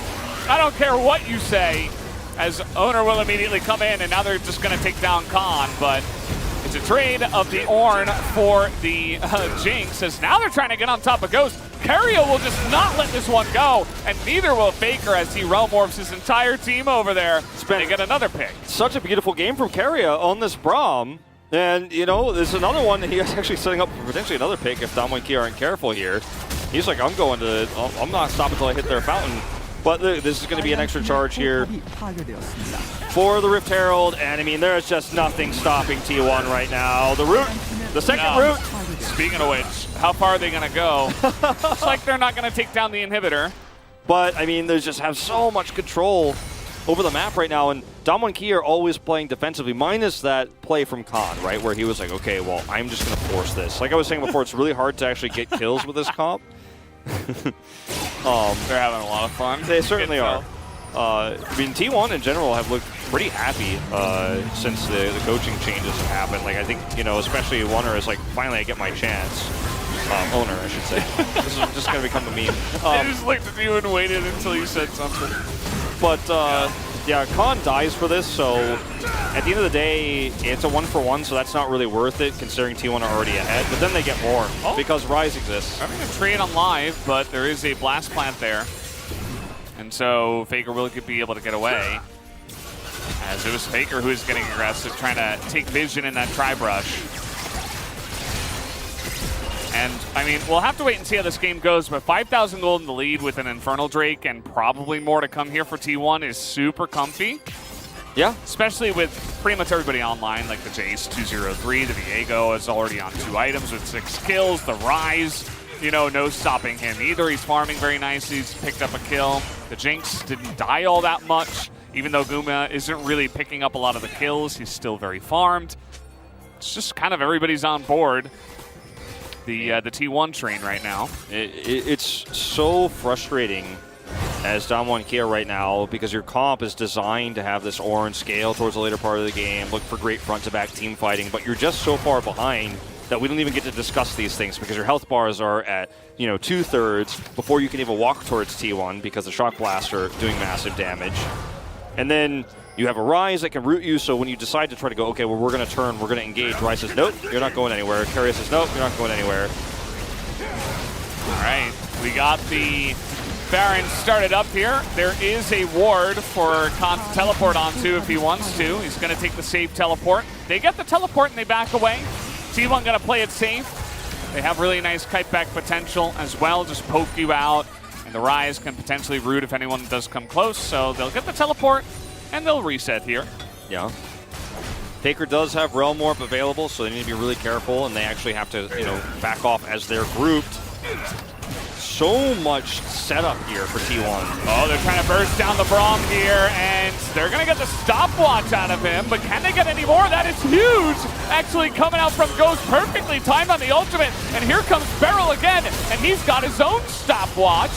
Can they follow up with the damage? The Jinx not really able to put out enough there towards the end. There's so many low health bars here for Damwon as well. All right, Damwon and taking all that poke damage, but the most important part is that they're alive, and T1 are making a really decisive and tough call to rotate towards the Baron, or it looks like they were going to.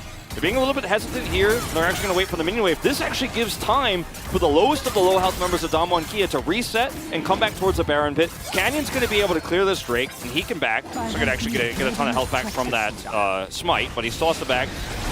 The window of this for T1 is actually a little bit thinner than it was moments ago. All right.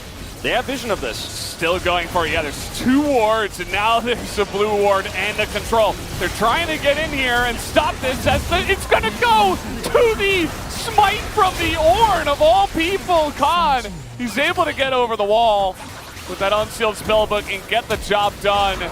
As Beryl is just going to try to get away from this one. Look at T1. They're desperately trying to catch up and get anything, but they will not. I mean, Khan has been just sitting there being target practice for Jace all game long. He's 1-4-3, but he's the one who's making the incredible plays. He was the one who guaranteed the pick onto Keria. He was the one who looked for the pick onto Gumayusi earlier. It did end up being a bad trade for them, but he's the one who's making the most proactive plays on this Ornn, and in this case, he has the unsealed spellbook and is able to get the smite off on the Baron with an Ornn. The Ornn steal is just unheard of, and we are just seeing so many plays from this player who's so significantly behind, but this is one of his best champions this year, even though it's fallen out of the meta quite a bit. Whenever Damwon Kia pull this one out, you could trust that Khan is going to get the job done. It's Canyon.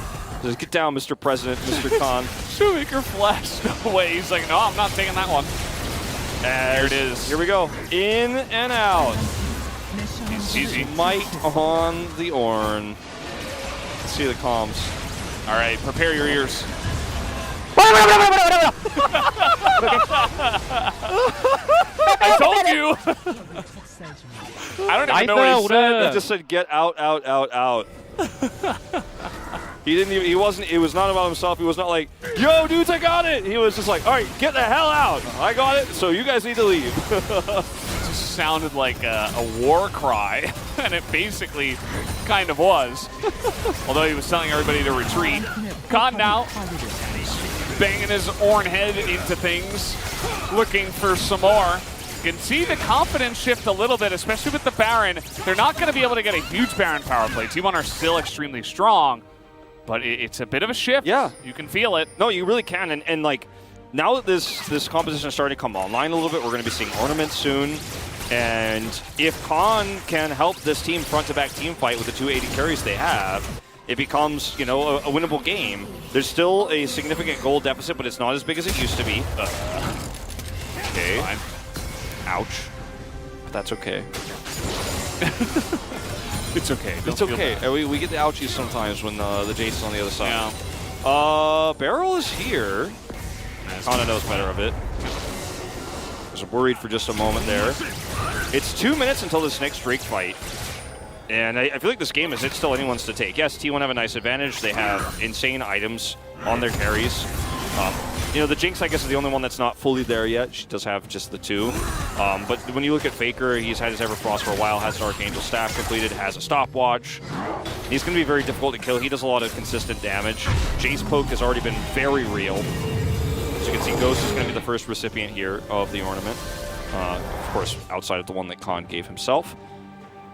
And it's looking like, you know, this game is still very much, with some good team fighting and some really nice setups from Khan, winnable. And I didn't think we'd be saying that, you know, considering T1's lead moments before this. Yeah. As you mentioned, I mean, the ornaments definitely help to shore up some of the extra scaling that T1 have in their lineup. Obviously, the Gwen and the Aphelios are going to be feeling very nice, especially if you can get a bunch of the ornaments here. And note that his team is also giving him extra gold, right? They're giving him jungles and camps. They're saying, okay, Ghost, I mean, you're our hope in the late game. Don't let us down. We got to get you fed. And he's been pretty good so far. I mean, it's really difficult to avoid the shock blasts. So, you know, if he gets hit by a couple of those, it's rough, but he has lifesteal. He's able to get some back. some life back and get back into the fight.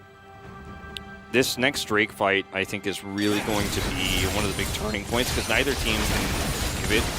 I think because the advantage you get from having Soul Point is so massive. Even though neither team is on Soul Point now, this is not going to be the Infernal Soul fight. But giving T1 the ability to like skip that fight or maybe trade a Drake for a Baron and the upcoming one, these kind of plays, you just don't want to give them that agency in the game. T1 has such a prio advantage here, though, in terms of the positioning. Yeah. This is actually such a tense moment right now as the poke damage comes through. Vision control was nice for T1, but Damwon move in as a 5. T1 push the mid lane. It's a pretty common setup. Damwon going to try to set up their own concave, and Carrier's job is going to be so crucial. Yeah, and look at Kana. He's just trying to find the perfect angle here to hey, he's trying to go for it. It's going to go the way of Viego. That is a big smite coming out here for Owner. And now T1, you know, we saw this before, Homolife against Gen G. They just take the Drake and they back. Yeah. Don't have to overcommit. Really, really amazing smite here. And now you have, you know, a really awkward situation as Damwon Kia where you're like, well, I guess we have to wait for the next one. And the next one is where T1 can decide if they want to say, okay, you can have the Drake, we'll take the Baron, stuff like that, right? Like I was talking about moments before. And Kana was in such a position there to where he was actually threatening the Lucian, threatening the Aphelios a little bit on the side. Like he had a really nice poke angle, and Damwon Kia had to either continue to push in to guarantee that Drake and win the fight, or kind of back out because otherwise you're going to take too much damage from the Jace because of the angle that Kana had there. So it's just such a great kind of like, I don't want to call it a relinquish of control, but just kind of a let's push mid. Now I have the better Jace angle, and then let's re-engage here. Got the nice smite. As Owner's having a fantastic game, 6-2 and 3. Yep. He's going to be critical in some of these fights as well for the cleanup. You know, Jace gets a bunch of the poke down alongside of the Jinx, and then Faker can help set up a lot of plays. His positioning is going to be very crucial, especially with the Rise low range. Needs to be able to use some of the items that he's been able to pick up. Yeah. And then Owner's basically cleanup duty. Okay, Damwon Kia is just going to start this straight up. Khan's got a nice angle. And they know about this. T1, I mean, they're just running in on this one. They don't know about Khan, though, I don't think. Yeah, Khan's got an interesting angle as they're going to get the knock up, and here comes the Ornhorn. They got a couple in the back, but look at the back line. Ghost is totally alive. He's able to take down one, and a very close fight here. Gumayusi still alive, but Ghost has got more health, and he's got the red buff. He's got some nice guns as well. Connor's just waiting for that gate. There it is. You got that gate on cooldown. You're pressing E as fast as you can, and you're looking for that damage. They do avoid it here, and the Baron does not get taken. And it's just T1, you know, really just backing off and taking more control over the map. Gonna grab this Scuttle Crab. This game, I think, could not be more competitive the way that this is being played out. This is the kind of game we wanted to see in this best of 3. Faker. Nope, not going to pick anything. Khan's angle there would have been super amazing as we watch this one more time if the rest of Damwon Kia were in better position to actually capitalize on it, because he's not in a position to act like see how he hesitates here? They're not in a position to capitalize on this moment because they already were engaged on. Like T1 pulled the trigger first. We saw Carrier try to flash back with the door up, trying to block that desperately, but he just dies instead. Feels bad. Yeah. Carrier's had a great game too himself this one, especially the early parts. For sure. And I mean, you know, these types of fights for Damwon Kia, if they were just a little bit faster or a little bit more decisive here, this fight could look totally different. Yeah. And we're getting to a late stage of the game where both of the AD carries are so unbelievably fed. And we're seeing a lot of these fights come down to like, who's got the range advantage, which one of these AD carries is going to survive. So much pressure onto Gumayusi. This is where you like prove that you deserve this spot right now, you know? You're like, okay, I was able to take down Ghost and Damwon Kia with my performance here. At least in a game 2. Khan once again on the flank angle. Maybe he'll be a little bit quicker on the draw this time. They really need to get Carrier's door out of the way. And look at that, Carrier's not going to use it. And now they found the Ornn. And Owner's getting on that. He's not able to get into the pit for a potential smite. Now they're just going to try to burst down Carrier, but look at the damage coming out from Kana. Canyon trying to get the smite, and he will be able to, but the casualties will be gigantic. As, yeah, he's got a lot of stasis here, but he is still going to go down. This is so frustrating for Damwon Kia. You get the Baron, you're not going to be able to get much from it. And like you said, Keria was so quintessential in this fight. Ornn can't engage when that door is up, and when the door is up, he just has to kind of sit and wait. Then he gets peeled off and taken out alone. He has to, you know, back out of there. Had to use his flash, in fact.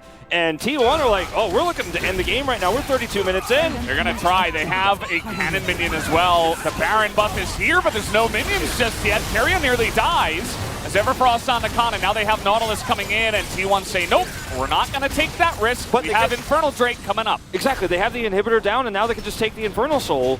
This basically was just their way of not only shutting down a large part of this Baron buff, but also just guaranteeing they have the prio for this Drake. As you know, you can see how much Keria does in this team fight. He holds the door for such a long time.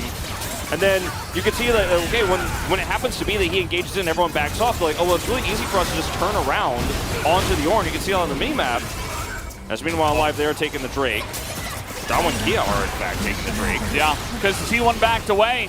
And look at this, they're not going to get in position to take it down, but T1, now they want revenge. That's insane that Damwon Kia get away with this. They want to stop the backs, but ooh, they're not going to. They're circling around now. They have the Baron buff, so they have some empowered backs here. It's going to be pretty quick to return to the base. And he's trying to get out here. He was going to miss.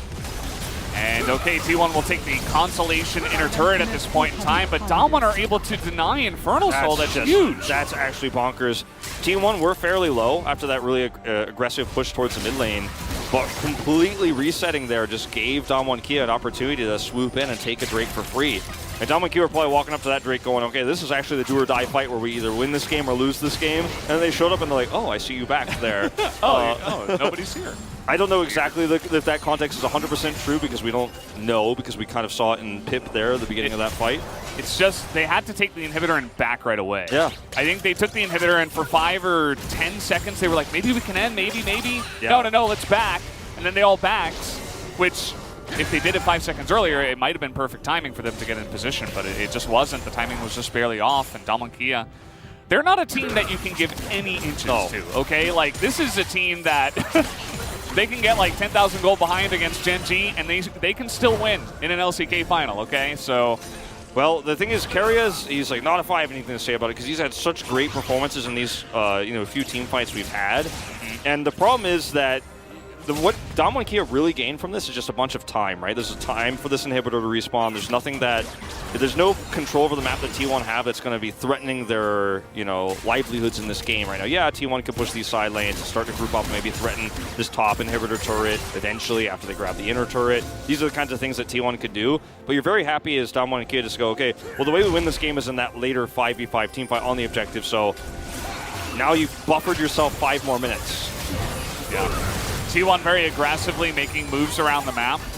It's pretty nice to see. Faker, he's got his teleport. He's hanging out in the mid lane, just pushing that one in, trying to put pressure on a Damwon here. There's no objective for 2.5 minutes, so it's really just going to come down to, pushing lanes, trying to soak up as much of the map vision as you possibly can. There's 4 ornaments online now for Damwon Kia, just 1 to go. Oh boy. So that's starting to become, a bit of an issue. We almost got Zhonya's here for Barrel. Yeah, especially when you consider the fact that this is a Gwen that now has the Riftmaker upgraded, so she is going to be terrifying to deal with in these fights. If Khan can set up the Call of the Forge God to actually hit the players of T1, when Damwon Kia are in position to follow up on it, that's when I think you see the cleanest team fight for Damwon Kia that we've seen this game. And there's been some skirmishes. Khan has had some picks. He's been very aggressive. He's been very assertive, honestly, in how he's using this champion. But it all comes down to one final fight, and it's going to be the one for the Infernal Soul. And if Keria is in, once again, better position and blocks his ability to set up that Call of the Forge God the way he wants to, then that in itself, it can just ruin this entire game. Because without that engage, you can't do much. Yeah. Like, that's your whole game plan right now as Damwon. You're not going to be going, oh, I'm going to engage with Gwen, or hopefully the Nautilus has the perfect hook. Not at this point. The damage on T1 is so high that you will just be burst if you try to go in first as anybody else. Yeah, and, I mean, same could be said for some of the damage on the side of Damwon Kia. We're getting that late in the game where, okay, that was close. Owner was on a ward. He was backing right next to multiple Damwon Kia members. Canyon still coming in and being annoying, stopping the backs here. Faker does have teleport. He's actually just putting a lot of pressure onto the top side of the map relatively freely.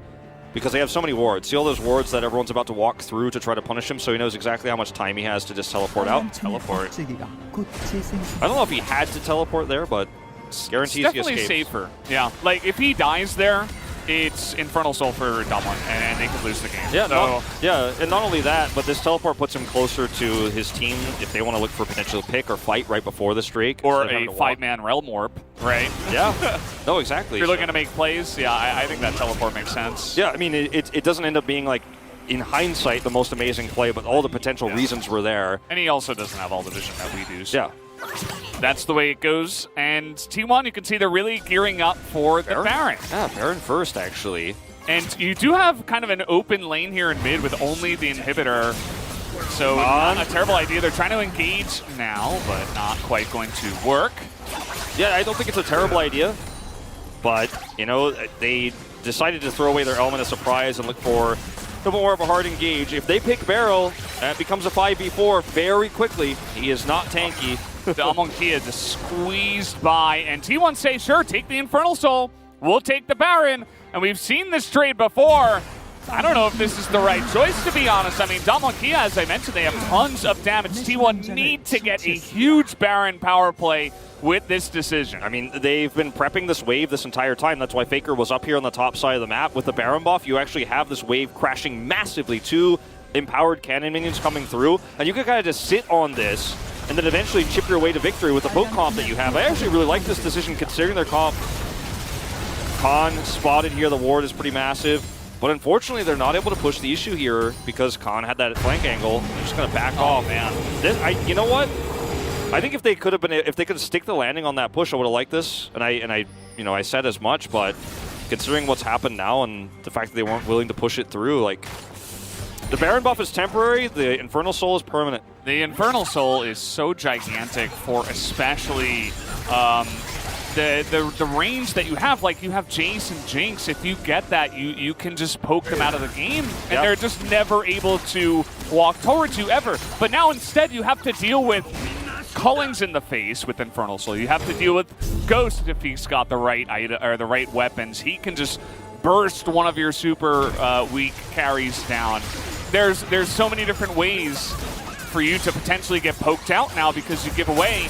And yes, you get the Baron, but if you don't get anything off of it, if you don't actually use it, then who cares? It's not worth it. Yeah, no, I mean, in this case, like, when they haven't even, like, they were grouped up top. They had the 2 waves I was talking about. They had 2 cannon minions that were Baron buffed. And I thought, okay, you're just going to stay as 5. You're going to force Damwon Kia to come to you. You do a lot of poke damage, and then you just kind of win the fight there and push to end, right? I think that was the idea. But they didn't do it. Yeah, but like, what did they expect? Like, they had vision on Beryl and Khan, and they knew, like, okay, they're gonna like try to engage, and it's almost like they're like, well, we can't exactly engage here when they have Infernal Soul, and then it's like the shocked Pikachu face comes out of the ground. Yeah. It's like, well, yeah, I mean, yeah, like, of course.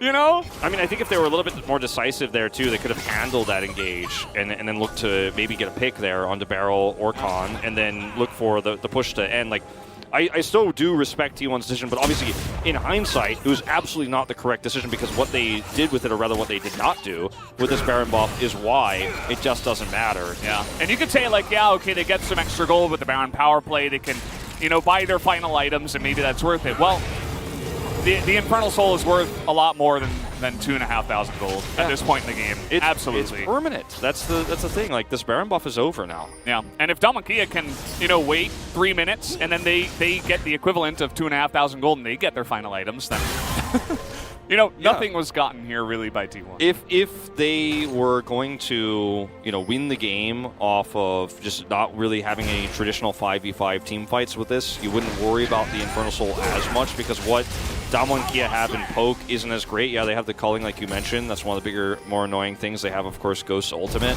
to poke through. But otherwise, if you're just pushing down top lane going, okay, I'm going to kill your inhibitor, then I'm going to kill your Nexus, and that's how it goes, and you never have to fight, then yeah, I guess you don't worry about the Infernal Soul. But now you have to fight an Elder Drake fight, grouped up 5v5 against the Soul. Triple Infernal Drake, Infernal Soul, mind you, because of the way this game went. They split the first 2 Drakes, so it's even stronger. And, we're not saying that because Damwon Kia got Infernal Soul, the game is over. We're just talking, specifically about that decision in isolation. We're going to have to wait and see how T1 handles this, because for now they have insane amounts of vision over here on the blue side, but there's still 2 minutes until the Elder. And it's going to be another one of these potential flips, because we got Baron and Elder at the same time. Yeah. I mean, we know which one of those is better, 100%. I mean, there isn't a scenario where T1 get the Baron and trade and then don't use it in that point. Yeah, game just ends. So if T1 take the Baron and they flip and they give Elder to Damwon, we're gonna have to like go back to to objective class 101. Yeah, I mean, like T1 are a team that under Danny and Zeppa's coaching, there was a lot of interviews that Danny put out, because he was the most transparent coach probably of all time we've ever had in Korea, and he was always saying like, yeah, there's some comms issues, like we don't always, the team isn't always like kind of sticking with the plan, and I was really happy to see T1 decisively decide to go to Baron. There was no like, what should we do, kind of like happy feeding. They went straight to it. They cleared it quickly. They had the top wave pushed, like it was a plan all along, but they just didn't follow through, sadly. And anyway, I don't want to beat this dead Baron anymore, but now they're going to try to, if they have the positional advantage here, that poke is still going to be strong for T1 even without the soul. Yeah. Let's see it. See how this fight breaks out, because again, as I mentioned, just because the Infernal Soul is here doesn't mean that Damwon immediately win the game. There's still insane amounts of gold and items and scaling on the side of T1. They have 2 Infernal Drakes of their own. And now, again, all of this vision that Damwon had to push through, they don't really have position on the Drake, and T1 kind of have a monopoly over this river for now. Yeah, and that's where it's going to stay. They don't even care about the top wave that's pushing. Just going to clear mid, have that extra cryo. 25 seconds to go until this game is going to explode! That's what's going to happen. It's going to be big. It's going to be explosive. And, I mean, look at the items for this Jace. Kind of has Edge of Night as well. Like, good luck killing him. He can just poke with impunity here. Although you can see Beryl is quite tanky himself. Ghost has the right weapons. They're ready to go. They want this. And all these items coming through now. The Jace poke is not doing as much. Okay, Canyon's used his block here now, though. Now they can really start to do some damage. Look at Kana! Trying to get on Beryl, and he just basically dies, and that's it. The rocket comes through, and Beryl gets isolated. Kana makes the play. Now Damwon is going to have to be the ones that take the Baron, and T1 will enjoy their Elder buff. Yeah, actually T1 look like they might just ignore this straight up and go straight for the win. Round warp to the side lane, and yeah, Baron buff's here. Gotta use those empower backs real quick to get back home and set up to defend this. The middle inhibitor is open, and Kana's just gonna rejoin the squad. He's not gonna waste time pushing for that. They just wanna open this win condition up to the Nexus where they have a minion wave. I don't think you're saving this inhibitor. No way. You gotta back up. You gotta back way up to your Nexus. And you gotta hope that you can hold on for dear life. 4v5. T1, they do the right thing. They're gonna take both the inhibitors down. Now, how far do they go? That's the question. Look at that damage on Showmaker. One more, and he's dead. Yeah, he kind of has to go back to the fountain. But we do have Beryl respawning. T1, they have the Elder here. They can get a back in and then try to go for one last push. Yeah, it's crazy how this game has turned into such a volatile one. Where, remember, T1 is down in this series. If you're tuning in late and you haven't been paying attention to the scoreboard, if they mess this up, they lose the series, right? If they succeed, then we're going to a game 3. So you can see the tensions are high and some emotional decisions are being made, and there is some hesitation here because the stakes are so high right now. But at the same time, like you get 2 inhibitors, you back off, you still have a nice advantage. They've had this gold advantage for so long. But again, just like the Baron buff, this Elder buff is temporary, right? And the Infernal Soul is permanent, and that's still going to be an issue. But we saw how much Kana can do when he's left with an angle to hit Beryl, to hit anybody for that matter, maybe outside of Khan. So still feels like T1 have massive advantages, but you're just, because of how volatile this game has been, you just don't trust it until the Nexus is dead. Like, until the Nexus is dead, you're not sure if T1's really going to close this one out. Absolutely. Ghost has picked up a rapid-fire cannon as his final item. It's definitely going to give him some nice extra poke with the Infernal Soul that they do have. 30 seconds. His Baron minions are so frustrating for Jace. He's like, I just want to poke you. Get these minions out of my way. Oh, he's going to miss again. That's not going to help them out at all. And something else that the rapid-fire cannon really helps out with is clearing waves from range, right? He doesn't have to get as close as Beryl goes in and Beryl goes down. It's a nice amount of poke, but that's another dead Nautilus. Okay, that's a dead Nautilus, and that means there's so much more freedom here for T1 to continue to push. The Elder buff is done in 3 seconds here, so that window is gone. Baron still for 35 seconds. But 5v4, I think T1 will be confident to continue pushing in here as they're trying to hold the angles there. And now you can see Khan. He has to go into the stopwatch, tries to blast away, but the Jinx is so online that down he will go. And now the gigantic knockup comes out from Owner. And you can see that Showmaker's desperately trying to kite this one out, but it is not going to happen. As T1, they will be able to take down the Aphelios. Showmaker's desperate to make this happen, but it will not. As Faker will flash, Showmaker is going to go down, and so will the Nexus. And we will have a game number 3 tonight. The plot armor of the perfect day of LCK continues. We're going to a 3rd game. Majority of the games tonight have been nail-biters and close, and this is no exception. There were definitely some moments of hesitation. There were definitely some misplays on the objectives later on, as Owner will check his damage real quick before we go into the coaching booth. But I have to say, Valdez, in the face of really tough situations, T1 made snap decisions. They weren't always the right ones, but they were decisive, and that has been one of their weakest points this season, especially, you know, in the first 3-4 weeks of this split, where they have really turned things around in terms of their decision-making to bring Damwon Kia to a very close second game that brings us to a 3rd, and to have that call on the Baron, even though it wasn't the right one, at the end of the day, shows an improvement, shows a change in T1, and maybe, just maybe, they can close this series out tonight themselves. Yeah, I mean, you win one game, you can certainly win a second one, and both of these teams, I mean, that was a really intense game. It was so back and forth. T1 had a lead for a good amount of that game, and you can see what they were trying to do with this kind of composition. And they're able to even bring in more scaling with the Jinx Braum, answered really nicely into the Ornn. I felt like that was one of their big wins in the draft, and they were able to actually bring that into the later stages of the game and eventually take it down. Even though it was so close, so back and forth, both teams have to reset their minds before we go into draft for game 3. See what happens there. Take a look at these damage numbers. Obviously, Kana is going to be at the top here, but Kimiyushi as well doing very well comparatively to Ghost. In those final moments, he did a lot of that damage too. Was able to push Showmaker back and finish the game. And I have to say, you know, this Ornn pick was really interesting for Khan. He played it. They had to play it into the Braum. It's really tough. He didn't actually get that much ult value because Kerio was always where he needed to be. But man, did Khan look flashy on an Ornn. Like, he made Ornn look dangerous, you know? He was flashing forward, he was getting picks. But it wasn't enough in the end. Was not enough in the end. T1, a big performance here in game number 2. As Damwon will be left arms crossed and scratching their heads about what to do for game 3. Guys, we're going to take a quick break. We'll be back with that game number 3.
오른 맞아. 오른 봐줘 오른 그웬 못 들어와. 그웬 못 들어와. 오른 높이 이거 오른 봐볼게. 오른 야나 짠 가져 짠. 가져 가져 가져 가져 들어간다. 가져 가져 앞에. 앞에 상타. 상타 이거 앞에 가자 앞에 야 밀만해. 끝났다. 루시안. 무시 나이스. 야 잘했다 야 너무 좋았다 되잖아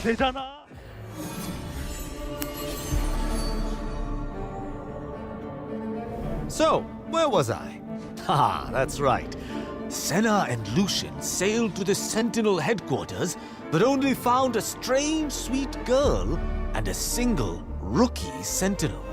Oh, this is not enough to save the world, so they had to recruit a team. First stop, Demacia.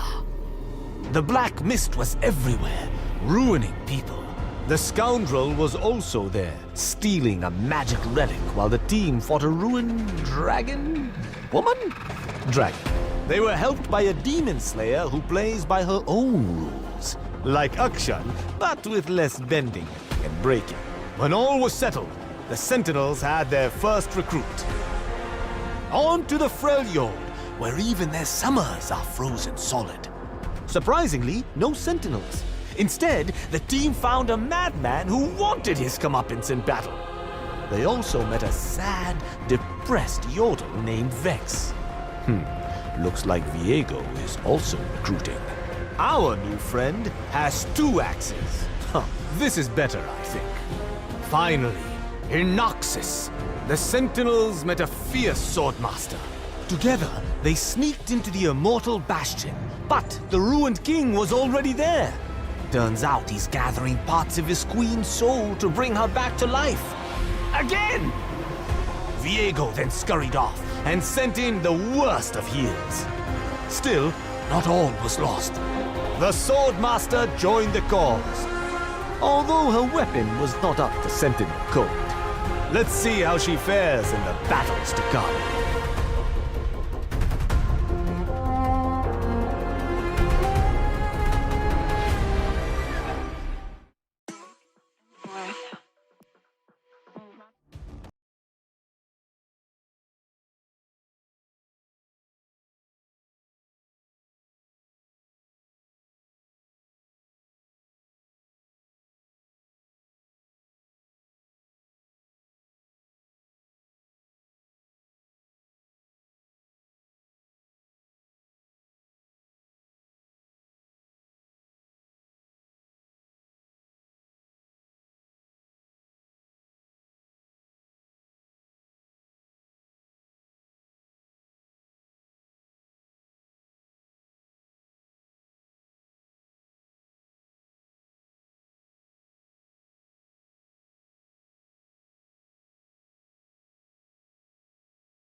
We are back after T1 versus Damwon Kia game number 2, and T1 evened out the series with this game 2 victory.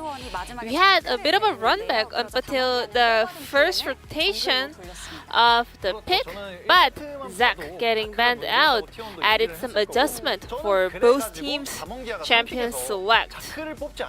I was expecting Zach to be locked in as a third pick on the side of Damwon Kia, but I guess Zach was a bit of a pocket pick prepared for Damwon Kia. And Ornn is a champion that requires a lot of time to come in line, so T1 was able to attack that weakness. And in the previous interview, Khan actually said if he gets to play Ornn, he can force the opponent to play Braum, which will allow more space not onto the Damwon Kia's bottom duo, and they can win lane. However, that was not the storyline in this game. Braum together with Zinx actually won lane up against Aphelios with Nautilus. Damwon Kia, as time went by, they were not able to find any opening because they only had certain options to open team fights. If, for example, Ornn going in with some ultimate or the knockup and then Aphelios follow up, but those kind of team fight could be countered by T1.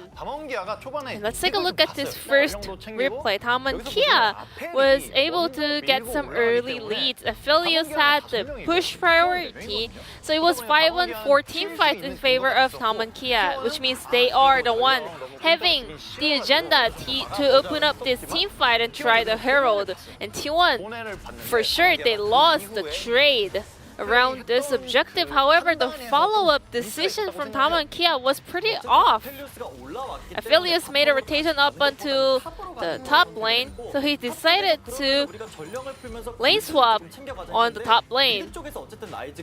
And Rise had the push priority, and Damwon Kia, they had vision that Faker was rotating towards top, but Damwon Kia still held on to their position on the top lane, even used their Herald, and teamfight breaks out on the top lane. Even though Damwon Kia, they had all the heads up about this potential play, I guess they were not able to find the right answer at this point in the game. Maybe Ornn's TP got interrupted by the Jinx, so I guess they were looking for another teamfight on the top lane, but that misinteraction between the players and also between the teams actually ended up being a different result.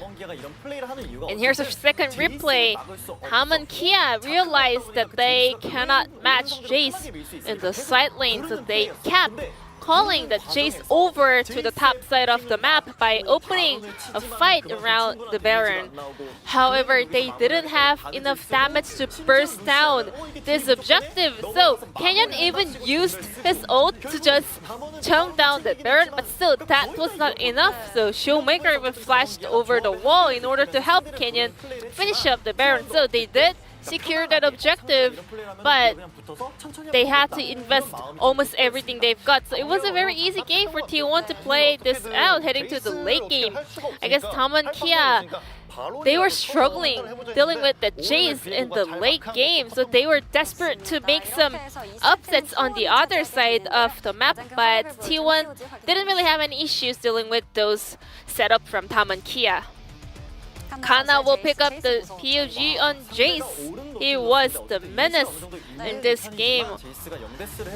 Jace didn't die a single time in this game, even though he was dealing with Ornn and Nautilus, very tanky frontliners and also very effective teamfight initiators, but still Kana was not touched until the end of the game.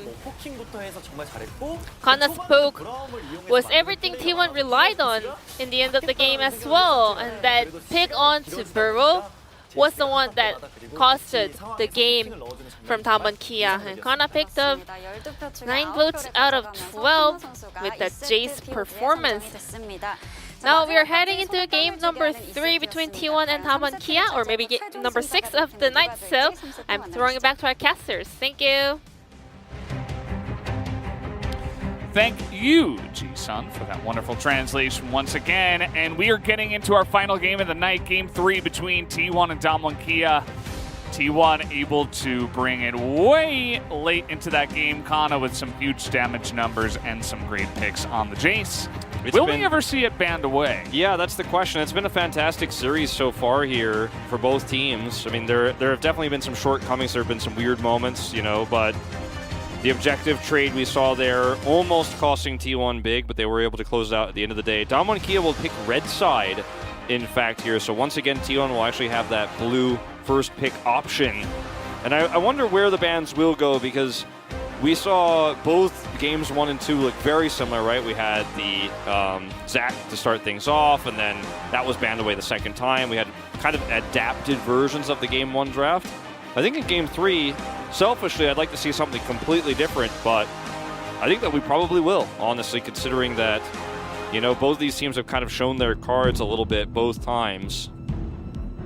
Only time will tell. I'm very excited about this one, though, because this is the culmination of this entire extended, very long series. Yeah, and the fact that T1 are actually fighting against Damwon, especially after the way that Game 1 went, where it was a super comfy victory for Damwon Kia. It's a good sign, especially for these two teams, you know, very competitive up towards the top of the LCK, as for now, we're getting the same bans. Shinjao taken away. Diana once again banned by T1. Just not willing to first pick it, but this time, Faker's Rise is removed, so already a big change here from Damwon Kia, and that means that we're going to see something very, very different in terms of how these team fights are going to go, how these late game rotations are going to happen. And is it going to be the fake out where he goes, I'm going to pick Lee Sin, but not really Viego, actually? That's what we've been seeing all series long. I think so. Yeah, there you go. Keeping it classic. Yeah. Keep in mind that Thresh is available now because Rise was banned instead of Thresh. Yes. So... And that's probably what Damwon Kia is looking at right now with this red side pick. You know, they chose red side. Take the Lucian. They could take the Lucian and the Thresh. Take Rumble. Whoa. That is not what I expected to see. And now you've got a lot of things to think about as T1. Like, this is a huge pivot. Maybe you want to take away the Leona pick from them so they don't have that consistent long-range engage. It's, you know, there's a lot to consider. The Viego can be played in the solo lane or the jungle still. So you still have that flexibility. And Thresh is here, so Aphelios Thresh, I think, is pretty nice. Yeah. Gumusi loves Aphelios. And Keria loves Thresh. There you go. So, really solid response here. Yeah, and if Damwon Kia didn't expect this, they're not paying attention, yeah. Right? Like, this should have been pretty obvious to them, I'd imagine. One of our old school Jace players versus one of our newer ones here. And the old school Jace is going to be the one who pilots the champion this time. For Khan here. This is picked blind once again, so now they will be the ones very likely to ban the Wukong. If that trend continues. Well, only bad matchup for Jace that we've seen so far here this season. Sometimes, you know, you have a matchup that's okay for the Jace, but like usually he's winning a lot of the meta champion matchups. This is the only big exception, and there it is. Yep. Shocker. This draft is kind of pretty self-explanatory so far. Yeah, does make sense.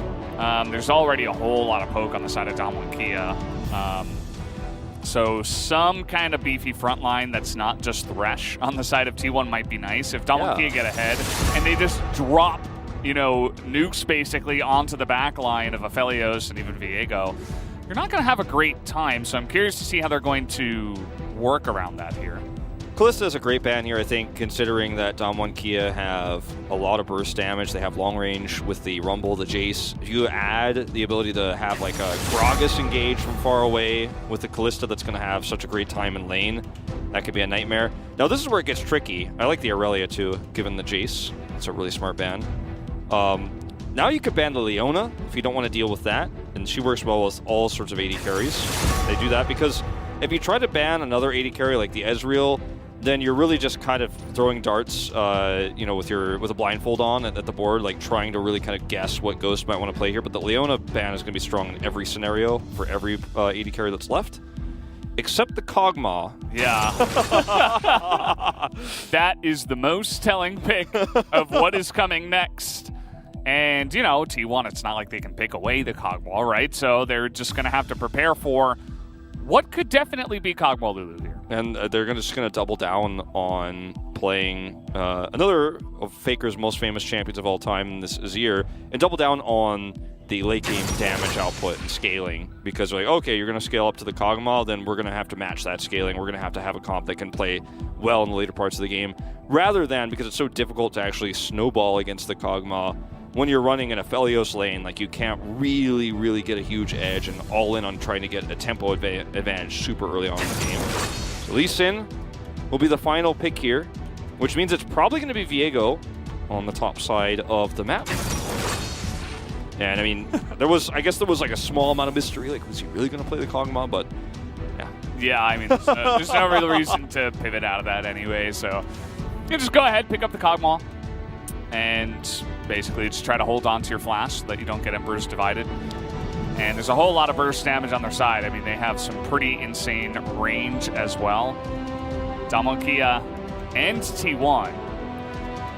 There's going to be a lot of poke going both ways here, but especially with the Jace and the Rumble and the culling, and it's almost overwhelming from the side of Damonkia. Yeah, Damwon have such great you know, opportunities to control the laning phase with this Jace into the Viego. That's going to be a really hard matchup for the Viego, of course. And then you have the Lucian into Azir. It's Faker's Azir, first of all, and Azir, like Ryze, kind of can hold his own against the Lucian, can, you know, chip back in the lane, and sometimes even hit some timings when he hits 6 to end up having kill pressure against the Lucian in lane. But yeah, this is going to be a composition I think that is largely based on how the top half of the map goes for both of these teams. Like if Wonder can actually get a lot of pressure onto this Jace, if Khan gets punished for trying to use this Jace matchup to his advantage, that's how you can start to get really ahead as T1 and then kind of glide your way through the mid game. Otherwise, the prio issues can really start to stack up, and then the Kog'Maw issue becomes massive in the later parts of the game.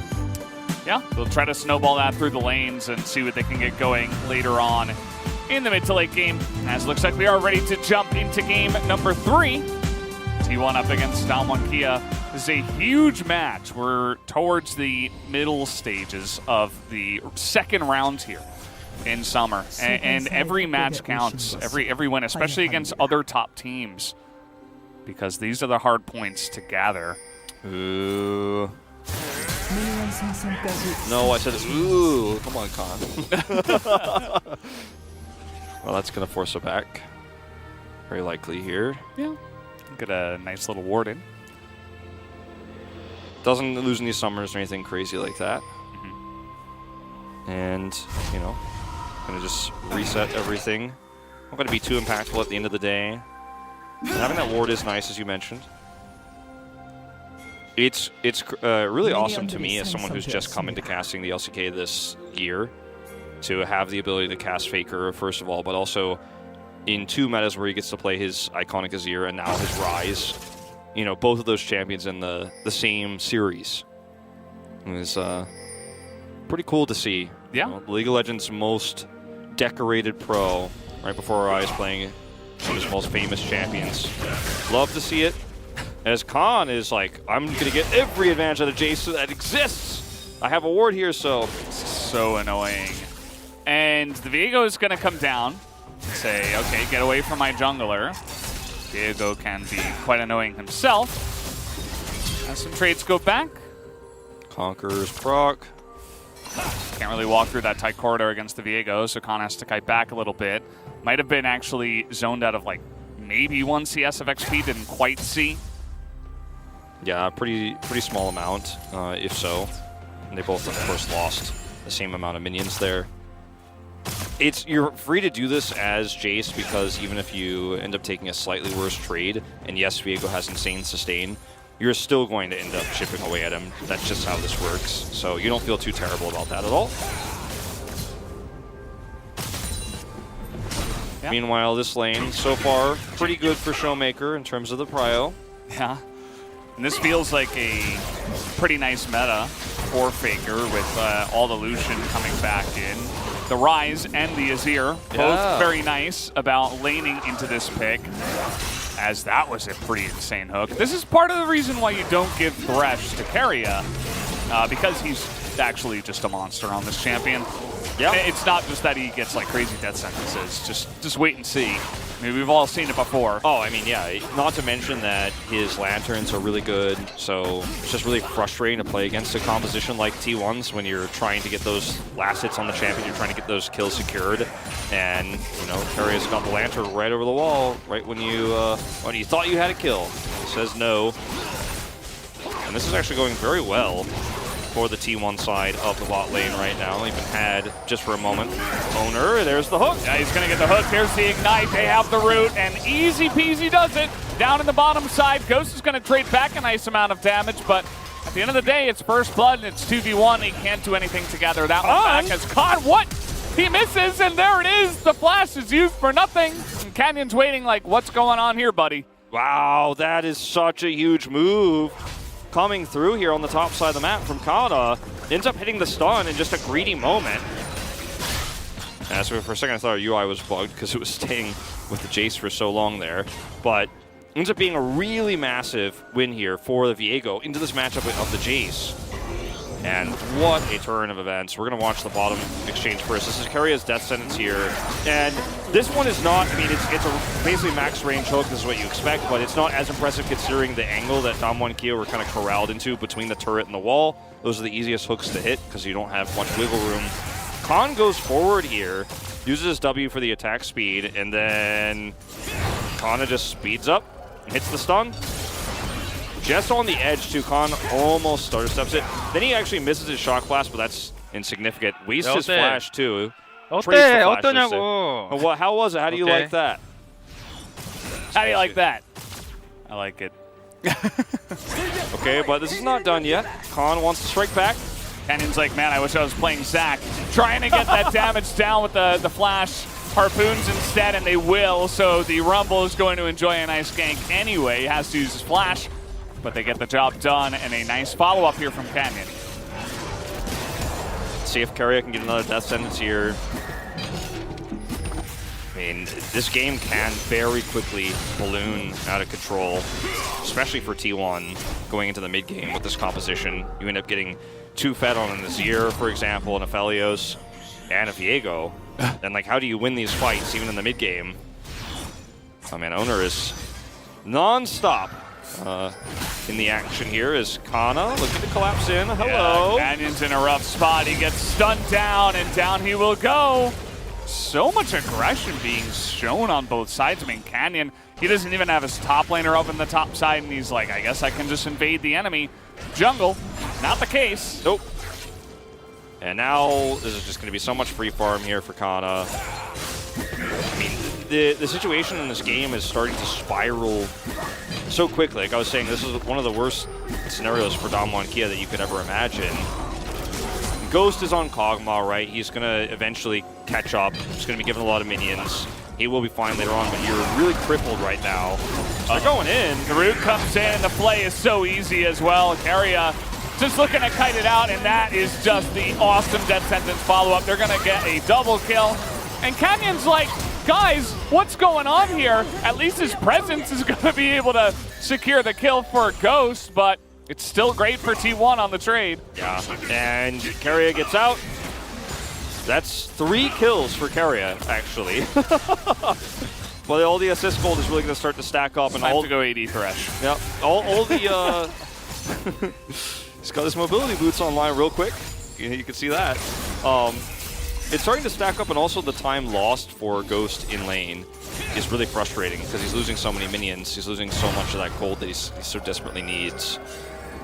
So we're going to watch the top exchange one more time, as this is when Kana gets punished. Meanwhile, what's going on here?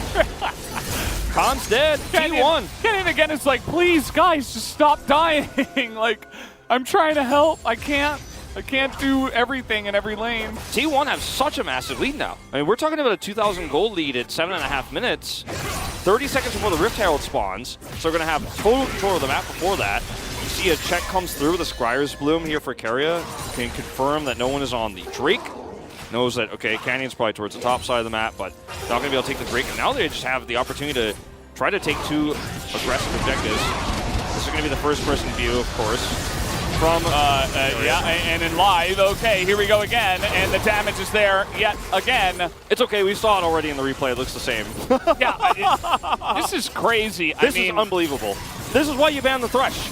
And also they're level 6 and your Lulu's level 4. Like, stop trying to fight them. Yeah, this cannot keep happening.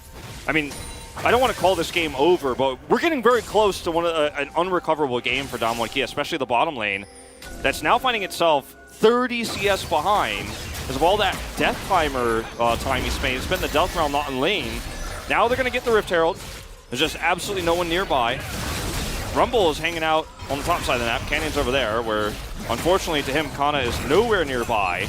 So he's not going to get any value from staying up there. So unfortunately, this is a big whiff. And now he's like, well, I might as well just go all in. I learned from Malrang. This is a long con. Yeah, I'm talking with his buddy. And so now you could probably double objective as T1. Okay, this plan may just yet work out.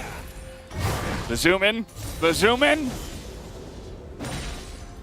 Owner is nearby. And the recall. Oh.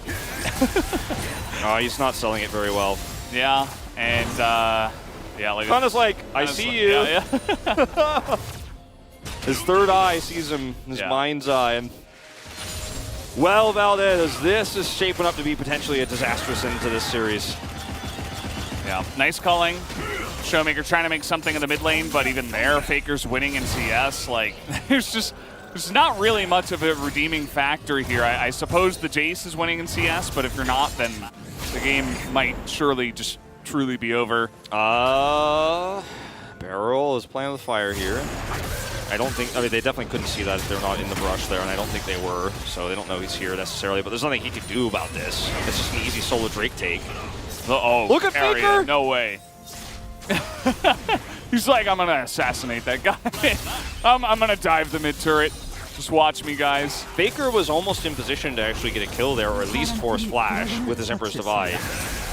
Okay, some more trades come out here. The damage not quite there for Khan. Canyon's nearby. They have a ward. Equalizer. Equalizer value potentially. I think he saw him. The equalizer is not going to land as Kana will flash away from that one. And the dive is imminent. Down in the bottom side, the root comes in, and already the damage from Guma is just way too much. Teleport here, and the max range, but they're not going to go on to that with a teleport coming in. Probably the right decision, even though it was very flashy. Yeah, I liked your perfect play-by-play casting on the minimap, knowing the equalizer and everything without even being able to see it on screen. So you just know that's... I've casted some Rumble games in my time. Yeah, especially recently, am I right? Yep. But hey, they're going to get the top turret, which actually will be first turret blood, going over to Damwon Kia. Well, will they though, actually? Owners, yeah, he's trying to defend. There's the one minion there, and look at this, Canyon's like, no, I don't care. And he's actually going to live. He lives here. Ana not able to catch up to him, but he's looking to continue the trade. Nope, just going to be knocked away. Well, they are sending Faker and Keria up right now. I don't think they can catch this. They're just going to miss the boat by a small margin. I say that. Let's see if they read this. Uh-oh, Khan, you should have followed your buddy, the jungler, as in goes Faker, and, well, he does kind of a front flip into his death. Does the Jace, and Faker will pick up a kill. Faker picks up a kill. I mean, the gold's getting spread around everywhere now. You know, when the support's the one who's got 3-0 and 3 on the scoreboard, you're already concerned oftentimes, but like, Damwon Kia are just in shambles in this game right now because every move they try to make is punished. And this bot lane is 100% over. I don't know which kill it was. This like the 4th time this happened or the 5th time? This was like 3 minutes ago. This is actually before they even hit 6. Like, this is so long ago. And he missed the flash. He said a bad word. Or almost said a bad word, I should say. That was farther than the last one we saw. Yeah. The last scene. Oh, by the way, yeah, now Showmaker's dead. We're gonna you get a kill, and you get a kill. I mean, we are almost a kill per minute here, so we're gonna have to have a talk with the replay team. Like, we'll save this one for the highlights. We'll talk about it when we get to the highlights later. You're like, I just really want to show Keria's 15th kill in the bottom lane. Like, can you just let me do that? Okay, Stop once fighting again, for one moment. Lantern, what's up? The answer's no. There's no flash here for Khan. He's just dead. And yes, Keria, of course, will pick up the 4th kill. 404 Jace not found. It has, the weather app has been saying it's been going to rain a lot recently, but that doesn't rain. Have you noticed that? Yeah, it's weird. I don't know. All right, so which replay is this going to be? Is this like the 3rd time? Look at how far up they are. Yeah, this is actually insane. Guma and Keria, they're like about to hit level 6. I mean, they get the 6 off the kill, I think, here. Ghost is dead. There's the 6. You just can't. You just have to respect it more. I mean, now that they're so ahead, especially Keria, and he got his mobility boots early, like he's going to be around the map. He's going to be roaming all the time. So, unfortunately, even as Lucian, you can't be up in the lane like that. You just have to relinquish Prio. You have to just be like, all right, well, we have to sit back and farm. But I think it's just too late anyways. Oh, boy. Oh, okay, well, he's going to miss his Q as this game is just going straight into the Fiesta zone. Guma's going to pick up yet another kill here. 3-1-3 for him. It's just hyper-aggressive T1. This is how they beat Gen.G. This is how they beat KT earlier this week. This is a team that, when they are playing at their most aggressive, have looked the best so far this season. Yeah. And you better believe that they're going to keep doing it, because this is where they're finding so much success, and this is why Owner is in, or Owner is in, because he's the player that really empowers this playstyle so much. And even though he's less than half of kill participation in this game, you can see that whenever he's in the roster, whenever he's on stage, T1 just have no qualms about the aggression. And yeah, the kick misses here, but the deficit in this game for Khan is, you know, he's just so far behind, he can't do anything, he can't trade it back. Yeah, I mean, the Q misses, but it's like about, you know, where he is and understanding that he can secure a kill for Gumusi. Like, yeah, it's not the cleanest. I mean, you can kick W about it, but at the end of the day, like, it's still the right play. Ghost just bought his Wit's End, which will be his first item versus Collector and Immortal Shield already done, so he has a whole item behind. Yeah. And I think he's at his Wit's End. Maybe he's making a statement with this pick. Yeah, I mean, I would be too. There's only really Baker's damage at this point to be worried about in terms of the match resistance at this stage. Not again. Not again. It's only 15 minutes into the game. This is going to be a 6th death. You know, the hook that Keria barely missed at the beginning, where you were like, ooh, you know, his hooks are really good. This is why you ban it. He almost got it, like, really early on in the game. I think that might be the only hook he's missed on screen that we have seen so far. We need more of this T1 and not the T1 that trades Baron for an Infernal Soul. They don't have to please, can we just have this one more? They don't even have to make macro choices in this game. Okay, there you go. There's the Lantern I'm talking about. You got the emote coming out. It's perfect. And, yeah, I mean, it Keria's like a one-man army right now. You give him a lead with this champion as well, then you just know the lights are out. Oh, it is very and truly a massive lead for T1. Sincerely. Indubitably. A massive lead, you're right. I can't remember the name of the group of munchkins in the Wizard of Oz that like go to confirm the Wicked Witch is dead. Like they read the whole certificate. 야, 제이스 노플. But that's like 노플. that's where I'm at in this game. That's the analysis I can give is just yelling no flash, no flash, no flash. That's how you know the Damwon Kia fans are responding to this game so far. And he's just immediately looking for his next kill, and he's already running down the river. Like Keria's like, I got you. Be here. Kana flashes to the Lantern.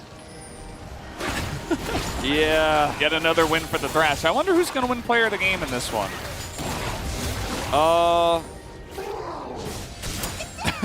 Kog'Maw. I wanted to make a joke, but I'm like, no, it's just there's not even a joke to make. Like at this point, it's really just quite tragic.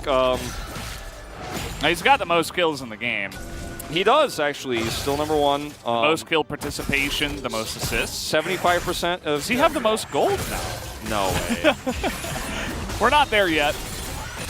That gold difference over time has... the gap is widening. The mountain is getting steeper. Yeah. The chai is growing, okay. Yeah. I have to say about this...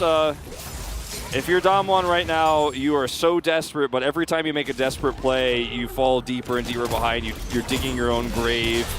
What can you do in this game anymore? We can't even talk about Kog'Maw scaling. We can't talk about the Prio anymore. Yeah. We've long gone Owner beyond. throws out the question mark. I mean, they are so savage with the way they're winning this as well. The amount of emotes that are coming out and the confidence with which they're just, yeah. I mean, but you're right.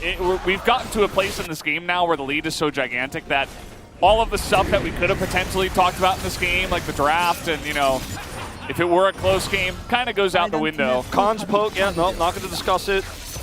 Does Kana even feel worried here? Probably should. Yeah. He probably should. You know. But at the same time, they are getting mid-turret. They already got the inner turret on the bottom lane. Now we're going to get the mid-inner. And we're talking about a sub-20, 2 inners down. Looking for a third. Oh, carry. What? What? They're so fast. Oh my God! The hook! It doesn't even matter. He's just showing off, Valdez. Yeah, he's just having a ball. Like, this is just his solo queue playground right now. I mean, with the Shurima shuffle and the lantern, Faker's like, I can fly in this game. Like, he's Rose from Titanic with like his arms out on the top of the ship. Gary is holding him. Oh man. I mean, Cario would be Leonardo DiCaprio. Let's be real. Oh my God, this is just absurd. All right, so Kana does get picked here moments before this. It's just not even worth showing the replays here. Oh my God, force of nature. Oh. This, yeah. Oh, It's like nothing we can even say. I know. He's the most tanky member on their team now. The observers were checking if that was a bug or not. They were like, wait, is that, did we have the icon wrong? Like, he's going to be even faster. Like, yeah, I know. Now you really can't get away from Dead Man's Plate next, please. Oh. Well, it's really getting out of hand. Damwon Kia, you know, the thing about Damwon Kia is if you haven't been watching all season long, if you're kind of a guy watching international events, or maybe you're just a T1 fan, so you tuned in tonight, but like, it was a struggle at the beginning of the season. You know, they did some role swaps. They played a very unique version of League of Legends. It stopped working, so they've swapped back, and everyone's saying, okay, they look like they're back in form. They're looking really good. Yeah, Nongshim beat them recently, but it was still a good game from Damwon. But this, you know, in this third game, T1 winning this is really huge. Wait, Ghost? What? He's like, let me kill you with my lantern. You want to come over here? Like, please take my lantern. Faker is dead. Yeah, this game is just going, it is just out of control now. Like, T1 players are dying and they don't even seem to care. It's like, oh, it's fine. We can just do the 20-minute Baron anyway. Faker's just trying to get his own highlight reel. Sorry, you're Kate Winslet this time, Faker. Oh, man. You're not Leonardo DiCaprio this time. That's Cario. He's getting all the praise. Like, Gumiuchi is like, man, I just wanted to have a great game, but I guess I just don't even get to have all the kills on the bottom side. Carrier's like, anyone else want to come fight over here? Look how fast he is. Guess who's dead? Guess who's dead? It's Ghost. Look at all the pings, too. It's like, oh, we can just go this way. Yeah, well, he's gonna miss the hook. I think that's like the second time in this game, and you know, teleport just for good measure. Coming up to the top side with the Baron, they want to push and maybe even go for the end. I mean, Damwon are not in position. They're gonna back now, but it's 5v4. Support diff, Valdez. This is gonna be an inhibitor at 21 minutes. And, you know, I hate to say it, but the bottom duo, where I was going back to that, you know, kind of long-winded narrative point earlier, is that Damwon Kia's bot lane was the reason why they struggled so much, and it's still a huge win for T1 if they, you know, take this. They'll actually tie Damwon Kia at 7-5 on the wins, you know, after this. But the bottom lane in this game is where things went wrong. Don't do Faker like that. He's just trying to show off too. He's trying to have his own moment. Oh no. Cario was almost there with the lantern. Okay, we got a one-on-one here. Khan says, I mean, it's fine at this point. Like, I might as well try. Might as well try. Although he did reset his gold counter by picking up that kill. Yeah. So that's full gold over to Kana.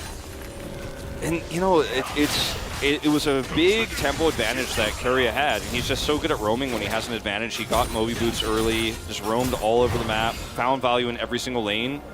And it's not like, I mean, yeah, it was some big mistakes from Ghost and Barrel, but, I mean, Ghost is still only 3 deaths. It's not like he just completely ran it down, but the fact that he struggled so much with Barrel in that lane is what led to Cario's advantage, which is now no longer a lane problem. It's the whole thing. The whole game is about Cario. Yeah. And Damwon knew what they were getting into, right? The Aphelios Thresh was first rotation before the second phase of bans, and they're like, okay, we got this. Ogmal Lulu, let's do it. And then they proceeded to get absolutely just bot gapped, essentially. And T1 are really running away with it now. And it really speaks to the power of these players, especially Keria, to be able to snowball it this fast and with this much of a lead. As T1, 23 minutes in, they have the Baron buff for 45 seconds. Looks like some players want to end and some players don't. But they're just waiting for the wave. A return to form here from T1. Really, I mean, absolutely great early game that leads to such a snowball. In the face of such adversity, Kana in the front. Here we go. Oh. Yeah, he just flashes away.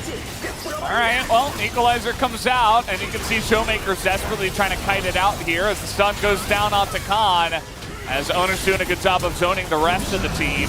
And he's got such a massive shield, it doesn't matter. Gumayusi flashing into the enemy team. There's the death sentence, and it will be that for Beryl. A double kill for Keria. Penta? Can we get the Penta going for the Thresh?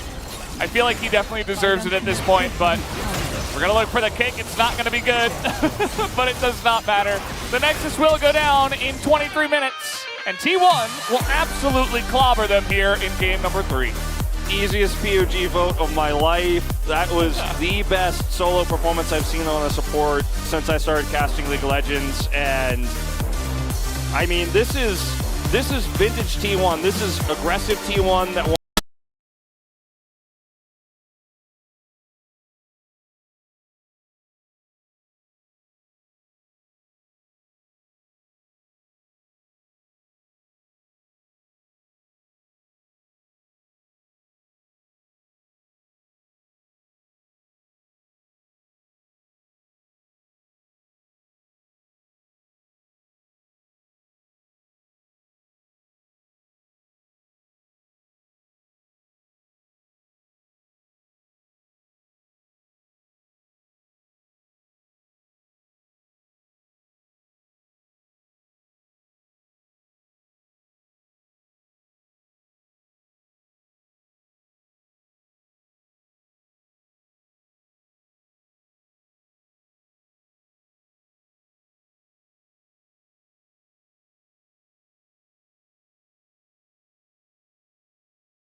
especially after such a high-tension game number 2, to be able to turn it around and then dominate that hard is really telling to, you know, the poise of the players. Yeah, it's really just great.